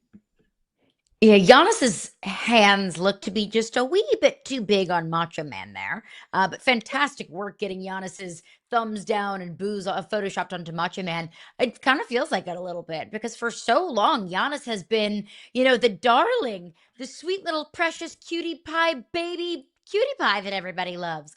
And now we see him kind of pushing back against the fans. Look, I don't blame the fans for booing this team, because in that night against the Timberwolves, they lost by 33 points to a team that wasn't even playing its best player and best defensive player. No Ant on the court that night, no Rudy Gobert on the court that night. So not just was it a horrific night for the Bucks are bad. The Bucks are a bad basketball team. They're 17-23 in a wide open East, and the Bucks aren't even in the conversation despite having one of the best players on the planet on their team. So if Bucks fans are embarrassed, if Bucks fans are pissed off, if Bucks fans are angry at the product that they're seeing from this team, I don't blame them. And I feel like Bucks fans kind of have every right to boo. But to me, this feels like Giannis is the first time that he's being like, you know what? I'm accepting the fact that I might not be here anymore. I think Giannis for the first time is saying, you know what? No more Mr. Nice Guy. Because now I think he's kind of mentally preparing himself for no longer being in Milwaukee. Because maybe previous versions of Giannis would say, I apologize to the fans. I'm sorry. We're not good enough. We weren't good enough that night. We weren't good enough this entire season. You know, we are so grateful for our fans spending money and spending time to come out here and to support us. That is what I would think a guy that wants to be there would say. But no, instead Giannis is turning around and booing the fans right back. It's a different Giannis than I think we've ever seen. I think, to your point, it can also just be a fed up Giannis, though. Like, every single week for years, he's having to answer questions about his future constantly. And even if you say, well, that's on him right now because he hasn't signed an extension. The last time he signed a new deal, we were still trying to put Giannis in another city within a week, right? Like, constant, just it's always something. And you got a guy that is not the problem for the Bucks that's frustrated with the fact that the Bucks suck. But if he turns around and says that, then all of a sudden he's going to have to answer questions about, does he want out and is he going to demand a trade? But then he says, I'm not going to demand a trade, and now the crowd's booing him for a result that's not really, yes, the Bucks suck, Giannis doesn't. I'm not sure what else we want from Giannis in this situation. At some point, as a human being, you're fed up. And I agree with you. Fans I'm not here to tell a fan they can't boo. You want to boo, go ahead and boo. I also have no problem with an athlete in general, across the board, booing a fan right back. Like, there is no other walk of life. If you take your car to one of those 10-minute oil change places, you're half an hour in and they haven't done anything, and you get 10 feet from the mechanic and you just start going, boo, you suck. Eventually that mechanic is going to say something back to you. Sports is the only world where we feel like, because we don't like the job that's being done and we paid for a service, that we can just outright just destroy everybody, which is fine. I get it's part of the culture. I have no problem with the clapback from that, though. Like, at some point, it's okay for Giannis, of all people, to turn around and say, man, you're gonna boo me. I brought this city a championship. I'm out here playing my ass off. I am doing everything I can. And my reward for that is every single day I have to answer questions about whether or not I even want to stay on this godforsaken team. And now your answer, when this team comes out flat, is to come at me? No, I'm going to come right back at you. I have no problem with booing Giannis. But I have no problem with any athlete turning around and saying, okay, you want to talk your talk to me. I get to talk my talk right back to you. I don't understand why we've created a culture in general where it's okay to go at anybody, but the minute anybody comes back at them, it's that person that's sensitive. It's that person that should just deal with it. It's that person that should understand it's part of the job. In what other, like, if we have a bad show and our producer gets in our ears while we're having a bad show and says, man, you guys suck. Boo, you're the worst. At some point, we're going to clap back. I think we just see a human being here that has had enough of everything that is finally breaking. But also, let's acknowledge Giannis is paid very handsomely to be there. Those fans pay to be there. That it's a different dynamic. And I understand that being a professional athlete is a job. And yes, you get paid handsomely for it. It's not an easy job. But being an athlete and its relationship to the fan base is different than any other working relationship or any other dynamic out there. Because Giannis is being paid a lot of money to kind of just suck it up if you're getting booed. And Giannis wants to go to New York. Giannis wants to go to the Knicks, and he's offended by the Bucks fans booing him. I got another thing coming to you, Giannis. If you feel like the Knicks fans are going to be much more measured and much more understanding in a 33 point blowout loss to a team that's shorthanded. I do understand that Giannis is probably really fed up with all of the conversation about what his future holds. I do understand that it's really frustrating to constantly be putting up MVP type of numbers and you're still losing. That gets really old. I do understand that. But also, if you're fed up with all of the conversation about how you don't want to be there or what your future holds, what do you think booing the fans does to that kind of conversation? Because to me, it only adds fuel to the fire that Giannis doesn't want to be in Milwaukee anymore. Yeah, there's the one thing we know is that no matter what he does, there'll be more fire because it's Giannis. And this is just until the trade deadline, what we're going to do every day. Monica McNutt will get her thoughts on the entire NBA coming up next. The great Monica McNutt. We'll talk some Knicks. We'll figure out what she thinks of Giannis and much more.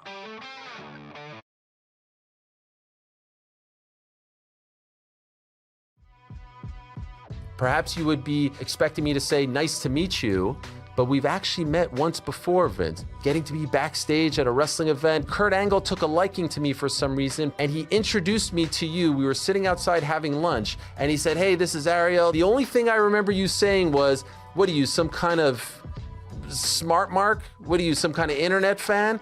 And then that was it. I was like, holy, and I remember calling my friend like, I think Vince Russo just insulted me. This is incredible. People got on me when I talked about Ohtani, and I saw him play one inning of one baseball game when I was still playing. And I looked at Luis Severino. I said, this is the best baseball player I've ever seen in my life. He's the biggest, he's the fastest, he's the strongest. He hits the ball the furthest. He throws the ball the hardest. Like, he is really, incredible. I mean, he really shows up in these big moments, and it's just incredible to be able to watch him do his thing, man.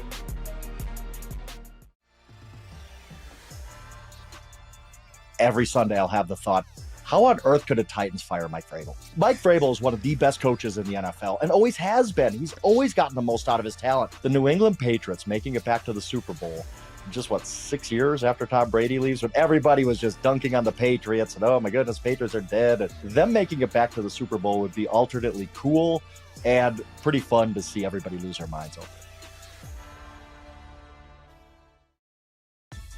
I always think somewhere somebody's watching their first college football game in person or on TV, and any given game could be that game. This was someone's first college football game yesterday. This person is set up for crushing disappointment the rest of the way, because eventually they're going to watch Rutgers. Northwestern games are going to happen to you. So just prepare. It's okay. You got it. You got to let the bad with the good in. That's all. The Knicks are 7-8 since winning the NBA Cup. Nobody's safe from the Cup winner's curse. I'm not sure if we believe in curses, but we'll figure it out. The Knicks lose to the lowly Sacramento Kings last night. They are not on a hot streak. To help us figure it out, Monica McNutt, Knicks analyst for MSG Networks, friend of the show. Friend, you can also find her all over ESPN. She's just all over the place rocking it. All right, Monica, all three winners of the Cup have gone into a slump following. Do you believe in the NBA Cup curse? So my radio partner and I have been going back and forth over this, Tyler Murray, because he's like, the post-cup malaise is real. I'm like, the post-cup malaise, okay, fine. But the actual curse is how the season finishes out in the big picture to me. Not the sort of intermediate games following right after. It's really how this thing goes in the grand scheme of things. And so right now, I don't know if I can pin it on the cup, though, y'all. Like, this team, I think being there for the cup and watching the energy and the enthusiasm and the little bit of life it does breathe into you, even though it is a regular season made up thing, I think it served a purpose and it was special. I think more than the cup curse, you look at the injuries that this team has sustained since then, in particular when you talk about Josh Hart being out for 5 games, I believe. That's a big deal. And then, of course, last night, Jalen Brunson twisted his ankle early in the ball game. So hopefully that's not something that's going to be serious. Listen, for the sake of sports and things to observe, I'll go ahead and say it's real because it is something to watch, because there are other teams like the Clippers who specifically mentioned the time that they were not playing in the NBA Cup allowed them to lock in and play and improve their defense. And they rolled into the Garden earlier this year feeling really confident and one of the hotter teams in the league. I think they had notched a 7-game win streak. Monica, you mentioned Jalen Brunson's ankle injury. It was the same injury that that sidelined him for a couple of games earlier in the season. What is your level of concern for Jalen Brunson's injury? Well, let me just say this. Last night in Sacramento, I don't know where that squad was mentally, but they were not at Golden One Center. And so even the injury, when you watch it back, it was like, what just happened here? Like the whole thing was just off. It was one of those duds of a game in an 82 game season. And so Jalen is one of the tougher guys on the team, one of the tougher guys in the league. If he can go, he's going to go. But I will say, under Mike Brown, they are very mindful of the big picture. So I don't know anything for sure, but I would imagine he's probably done for this road trip just because of the nature of the back-to-back. And there are more games to come every other day, as the cadence has been for this team almost for every contest outside of the 2 days off that they had coming into Sacramento since the NBA Cup. So I'm not too worried about it. I do think that they will operate with caution with the big picture in mind. All right, so then make sense of Cat for me, because I feel like every time he plays well, everybody freaks out. It's like, this is the Cat that we need. And then he doesn't play well, which feels like happens more often, and everybody loses their mind. Can you rely on Karl Anthony Towns to truly be a star for this team for the rest of the season? Every time Karl Anthony Towns in this system comes up, Mike Brown is very candid that he has had the biggest learning curve because he's learning multiple positions. I do think that that still holds space, even, yes, halfway through the season, technically, when you look at games played. I do think, though, that there is a personal accountability that Karl Anthony Towns is leaning to and is going to have to accept, right, in terms of how hard he's playing, how smart he's playing. It's tough for me to take anything away from last night because they were all terrible. But I'm going to say that you can rely on him because it's what you don't have a choice. Like, you're going to have to in terms of this team. And so what I will say, as I mentioned earlier, you go back to Josh Hart being on the floor. I think that's a big deal in terms of helping not only guys be more comfortable because of all the little things that he does, but there's also a leadership element there, an ability to hold guys accountable, and an ability to encourage that I think probably goes a little bit under the radar in the national conversation. But I'm going to say you can rely on Karl Anthony Towns. But here's the thing. Karl Anthony Towns has to be able and has shown that he's able to accept real-time criticism and accountability from his teammates. Monica, we also saw Josh Hart return from injury. What were the Knicks missing when he was sidelined, and what do they get back in kind of like a glue guy kind of presence in Josh Hart? Girl, so underrated. That was not discussed enough during the course of this losing streak because he's a guy that does everything. First of all, he's got a fantastic relationship with Jalen Brunson that obviously dates back to their Villanova days, but he just takes the pressure off of so many guys in different ways. He's terrific on the glass. He is one of the better guys in terms of Mike Brown's philosophy of getting to the paint, spraying, and finding shooters on the perimeter.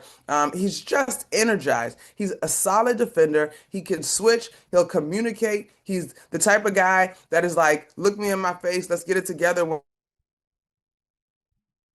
He really felt like that was missing over the course of that losing streak. He's one that sort of fights the bad body language, which is symptomatic of a bunch of things when that happens. And so he's a dude that really is an unsung sort of hero for this team. And he's someone that all 30 teams in the league would love to have on their roster just because he is a consistent energy bus. All right, we were just talking about Giannis. Look, as much as Giannis booing the fans in Milwaukee, we're trying to figure out what that looks like in New York. Do you believe that Giannis is going to be a New York Knick this year?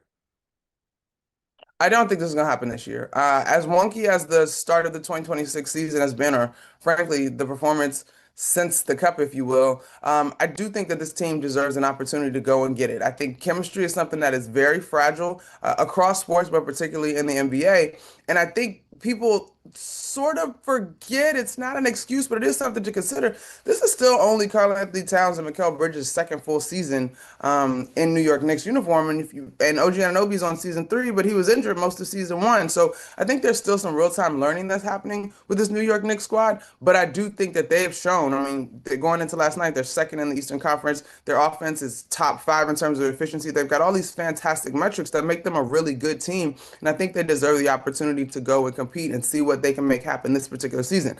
Now, beyond that, where there's smoke, there's fire in my mind. So it would not surprise me if eventually that happens. I am of the mindset, y'all, and I might get killed for this. while Giannis is dynamic, he is still excellent.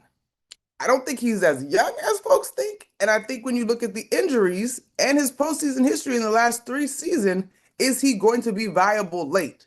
And then there's folks that are like mine, but who else on the Knicks roster can you say, go get me a bucket consistently outside of Jalen Brunson? And Giannis Antetokounmpo certainly would solve that problem, but I don't think that's going to happen this season. Do you think by the trade deadline, the Knicks will have made a significant move at all? Significant, and I think another ball handler would be really helpful for them. I do think they will go and find that. Another all-star marquee guy significant, I don't know that I see that happening. To that point, James Dolan said that the Knicks should win the NBA Finals, which is a bold statement from him there.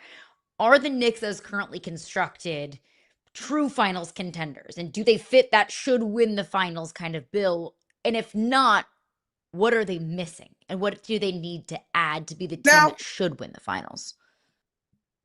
Now, Fitz and Caroline, y'all know I'm not going to get up here and say nothing other than, yes, they can get to the finals. Now, this is what I will say, though. When I look at the teams that have gotten to the finals and are the last team standing, even based on their experience last year in the conference finals, there is a variety that I don't know that the Knicks have fully stepped into or created in this roster, right? Let's go back to Indiana. They can get you in multiple ways. They got guys that cooked you off the bounce. Their defense was solid. Even though, again, I'm not taking a ton from last night over the course of an 82-game season, if one is not working well, mainly the offense is not working well, I'm concerned about the other end for this team. And I think they can acknowledge that as well. I mean, they've been at the bottom of the league in terms of the three-point defense all season long. So I think they have enough. They probably have room to level up in their commitment. Actually, prior to shoot around going into Sacramento, having the chance to talk with Mikal Bridges and Karl-Anthony Towns, I sort of asked the question, you guys aren't like young in this league. You're not super old either. We landed on describing them as big cousins in the league in terms of them having experience. They understand the rigmaroles of a regular season. A bunch of them have played deep into the postseason. What does that give you? And it comes down to, for them, the opportunity to get better every single day. And I think they're going to need to do that if they're going to realize those goals in a very real way. I think the talent is there, but there's always a little bit of luck involved in sports. And so I think the wiggle room for this team, particularly defensively, if their offense is not operating as a top 5 efficient offense in the league, I'm not sure that the wiggle room is encouraging, but the basketball victory is in the margins in this league, and we see that night in and night out. So the Knicks play the Warriors tonight. Perfect timing, because Shams has literally just told us that Jonathan Kuminga has, this is a quote, has demanded a trade away from the Warriors as he becomes eligible to be moved on Thursday. What do you make of that news? About time. I think Kuminga played well. It was Black Friday. And it was sort of the beginning of the what's going on with Kuminga and does he fit and whatever. The dude is a talent. He's an NBA talent. Now, for whatever reason, it has just not been a good fit. It's been oil and water, but I think he can contribute. He's an athlete. He can give you action on both sides of the floor. It's interesting when you hear a guy of his status sort of demand a trade, because he's not necessarily of the tier of guys that can do that. But at the same time, DMPs and really not being a part of the rotation, I'm sure that's incredibly frustrating for him. But it's not a secret. Like, everybody knows that the Warriors were looking to move him. They just haven't been able to land on a deal that they like. Sacramento, where we were last night, is a team that has often been discussed. But from what I gathered, the Warriors didn't necessarily like what that trade deal looked like. On the topic of the Warriors, we heard Jimmy Butler call them mediocre. You have Jonathan Kuminga now demanding a trade away. Steve Kerr's in the final year of his deal in Golden State. Is there a world where the Warriors have a different coach next year? Oh, 100%. Caroline, I'm already at Steve Kerr is the next, what's my guy Magic Johnson mean? I'm not going to be here. Like, I'm already there. Like, Steve Kerr's on his way out. Steph Curry is shortly going to follow. I don't think Steph is going to be a guy that's going to play until the wheels fall off. He's got a ton of other things going on in his life. He doesn't need to do that. Girl, please. I don't. That's a wrap. That's ending. And I don't mean that from a negative standpoint, but I do think, again, while sports is our stage, this is still a very human experience. I mean, Steve Kerr's mom lost her property in the fires last year. Like, he's been in the league, a life in the league, not just coaching the Warriors. And he is a guy of interesting backgrounds and other interests. So he has not said it, and I could be completely wrong, but I don't think Steve Kerr got another 4 to go. That's for sure. If he does extend on this one, I don't think it's going to be a long extension. It'll be because he and Steph had a glass of wine and decided, let's give it a couple more goes or one more go together. But nah, Steve Kerr is definitely sunsetting his career as a head coach in my mind. Then who's the guy that follows Steve Kerr? Now I hadn't even thought about that. That is interesting. Now, I know that the Warriors are very proud of their bench. I wouldn't be super shocked if they stayed internal. But again, here's the thing, and I don't have Steph's contract in front of me. When are they going to detonate, right? Like, if Steph wants to be a lifer, maintain Steph and Draymond, like, we are in a young man's league. There's a reason Jimmy Butler said that this squad is mediocre. It's not because you don't have guys that will be arguing about their Hall of Fame credentials. Like, that's not the issue. We're in a young man's league, and the rest of that roster has not put this team in a position to compete. And guys, the quiet part, I don't know that it's necessarily the rest of that roster. It's just the roster, right? Like, that's where we are. Yeah, she's one of the biggest stars in the business, and she's just one of the best people. Follow her on Twitter. Follow her on social media at McNutt Monica. Monica, always appreciate your time, my friend. Stay safe on the West Coast. Enjoy some travel. Thanks so much for your time. No problem. Thanks, Monica. From Monica. All right, coming up, speaking of the NBA, we got Rich Paul out here talking. We got LeBron talking. Who actually has more power in the current league? We'll break it down next. You might be surprised by the answer.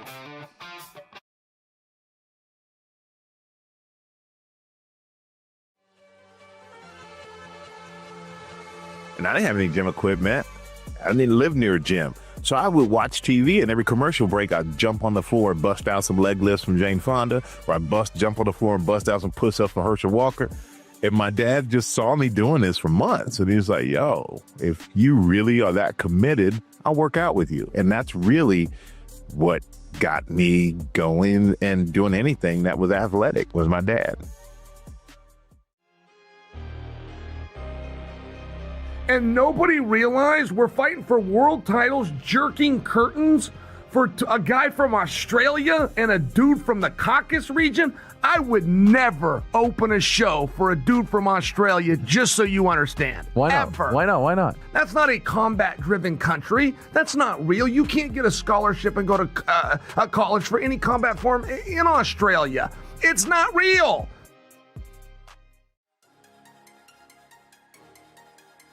I wanted to make this into what does it look like moving forward now with Travis Hunter, because the light went on, I think. The two-way things, like, it's not off the table yet. The sky's not falling. Now the scoreboard reads 1 season-ending injury.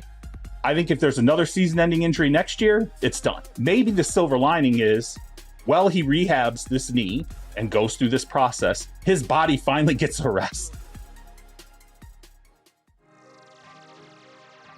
What do you think could be the next NBA trend? But I think you're going to see a lot more full court pressure from many teams in the league. So I'm interested to see that. Obviously, every year everybody talks about wanting to play faster, and sustaining that through 7 games, I think, is easier than being able to sustain it for 82. You're going to see a lot more backcourt pressure in our league this upcoming year. And I like to think that us as a group and the success we had last season will have a lot to do with that. Austin Reeves' agent reportedly spoke with Rich Paul at the game last night after the Clutch Sports CEO suggested trading the Lakers guard. That came out yesterday, and there's no drama like Lakers drama as we continue to sort of have some backlash over some of the things that Clutch Sports CEO Rich Paul suggested when it comes to Austin Reeves being traded. And what's interesting about this is Rich Paul then goes to clear the air. Of course, like, he's been walking this back ever since he said the Lakers should make the trade. Now it's a walk back. I want Austin to know that this is not about Austin Reeves, because I love the player, love the person, actually need him to help me with my golf game. I'm not trying to mess up anything with AR. This was a hypothetical take. This is what happens when you have one of the most powerful agents in the NBA on a podcast, Caroline. So at this point, I just keep wondering, knowing that Rich Paul has spoken, and that's made everybody in the NBA actually have to respond, including LeBron, who's actually more powerful? Is it LeBron or is it Rich Paul in the modern construct of the NBA? I think this is a fascinating discussion because I think maybe what just like the common everyday average sports fan doesn't realize, the people that are really pulling the strings and the really most influential and powerful people in sports aren't the GMs, aren't the coaches, aren't the star players. It's the agents.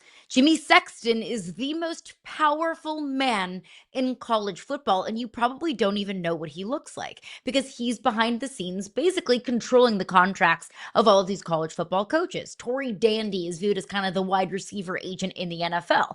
A big part of wide receiver movement and the payments of wide receivers in this league is because of Tory Dandy and his representation of these receivers. And you probably don't even know what he looks like, and you may not have even ever heard his name before. So agents in sports in general are incredibly powerful. And then you add on top of the name recognition and just the celebrity kind of tier that I view Rich Paul in, and that makes him even more powerful and more influential. Rich Paul said this, though, on a podcast, and here we're talking about it, just peek behind the curtain in the final segment of our show. That's not necessarily where the top story of the day goes. I don't know how much this has really been talked about in national media spheres, more so like in hoop head kind of spheres. If LeBron James went on a podcast, went on Instagram, and talked about how he thinks Austin Reeves should get moved, that's leading our show. That's the number one story on SportsCenter. That's the number one story in sports because LeBron James said something about his teammate.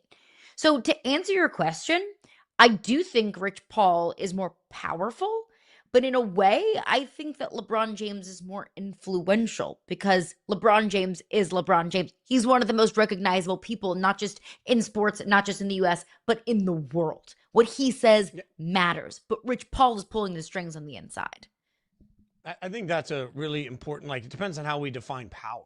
Because certainly anything, LeBron comes out and says Austin Reeves should be traded. You're right. That is absolutely wild news. Rich Paul has power that we don't see because it spreads all across the NBA. He has so many powerful clients. He has so many important athletes across the entire league. And so what gets interesting here is that remembering that Rich Paul really got into this because, LeBron helped launch him. Now we have this moment where, yes, certainly LeBron and Rich Paul have been connected at the hip their entire careers for a reason. But now as LeBron enters the twilight of his career and eventually he's going to stop playing, Rich Paul is not going to stop being Rich Paul. And that's what's interesting about a lot of this to me is that I think what we're seeing is this rise up of power. We saw a lot of this in the rap community in the 90s and 2000s, where you would see somebody that was part of a group and then all of a sudden rise up and have their own voice. Rich Paul sort of feels like that to me. And so you're right. The attention paid to LeBron, the influence, the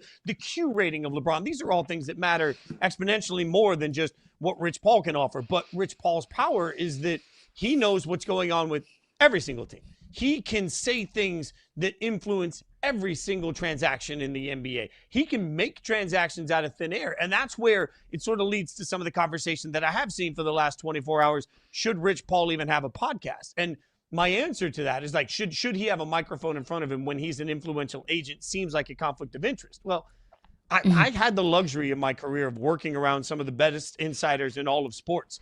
We are foolish if we don't think that those insiders get much of their information from the Rich Pauls of the world. So the concept that Rich Paul having a microphone is a blatant abuse of power. The one thing I would say to that is if Rich Paul really wants to make a transaction happen, all he has to do is contact Shams, right?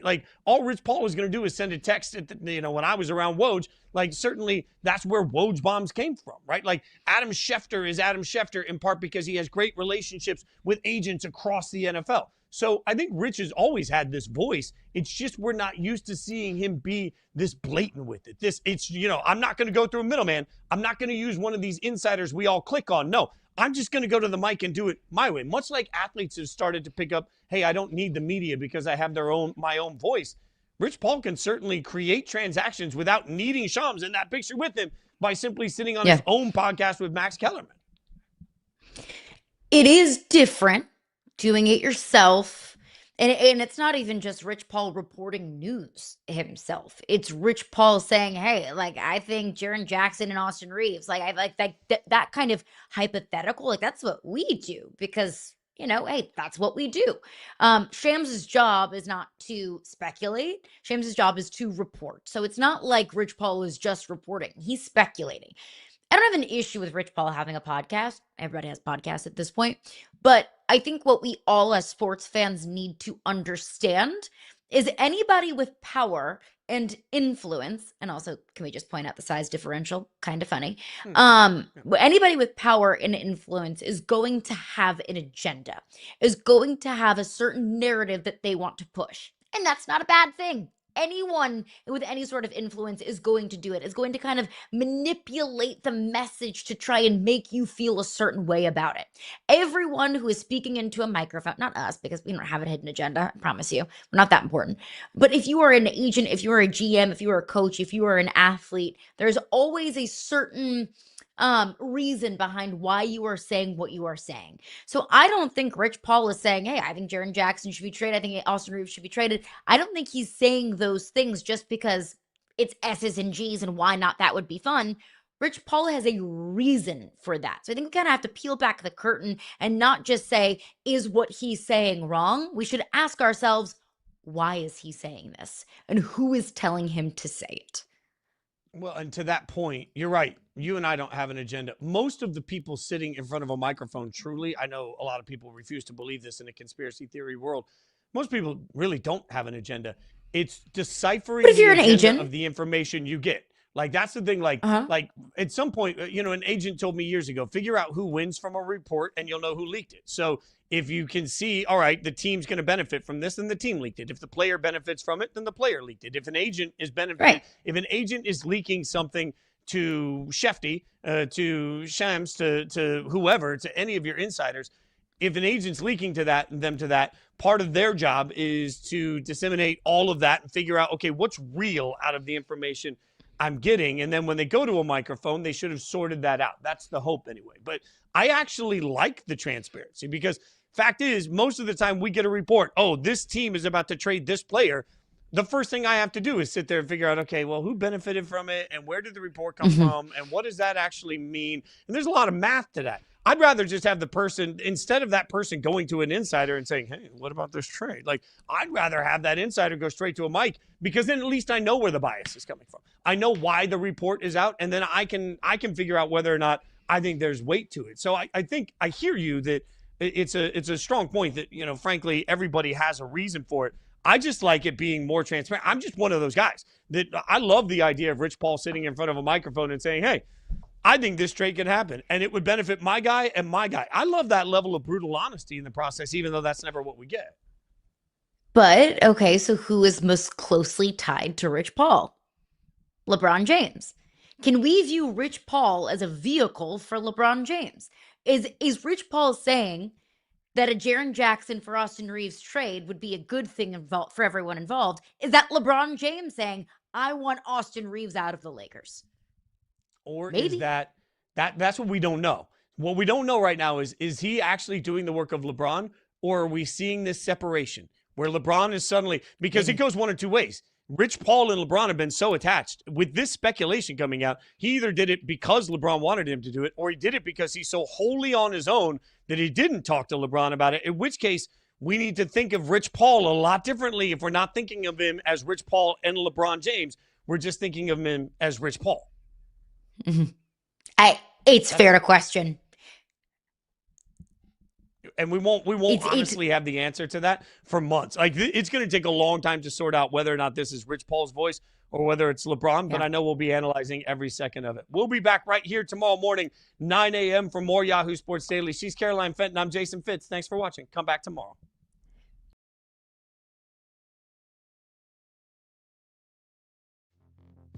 I wrote down some words I have felt. Maybe you can compile your own list throughout the duration of LSU pursuing Lane Kiffin. I felt entertained. I found myself in disbelief. I felt a lot of intrigue. I felt disgust, fatigue. There's excitement. There's sadness. I felt all these things. So if you've been out there and you've just been watching this and you felt one emotion throughout this whole thing, are you even alive? How much time did it take for you to kind of acclimate to how they want to do things on both ends of the floor? It's really simple if you think about it and you understand the game. You know, at the time we had the two best shooters, possibly might be the two best shooters that the game's ever seen. And, you know, my style of play was being a defender. It was easy. Get a stop, get one of them the ball, you know, get them open. There's nothing really much to it.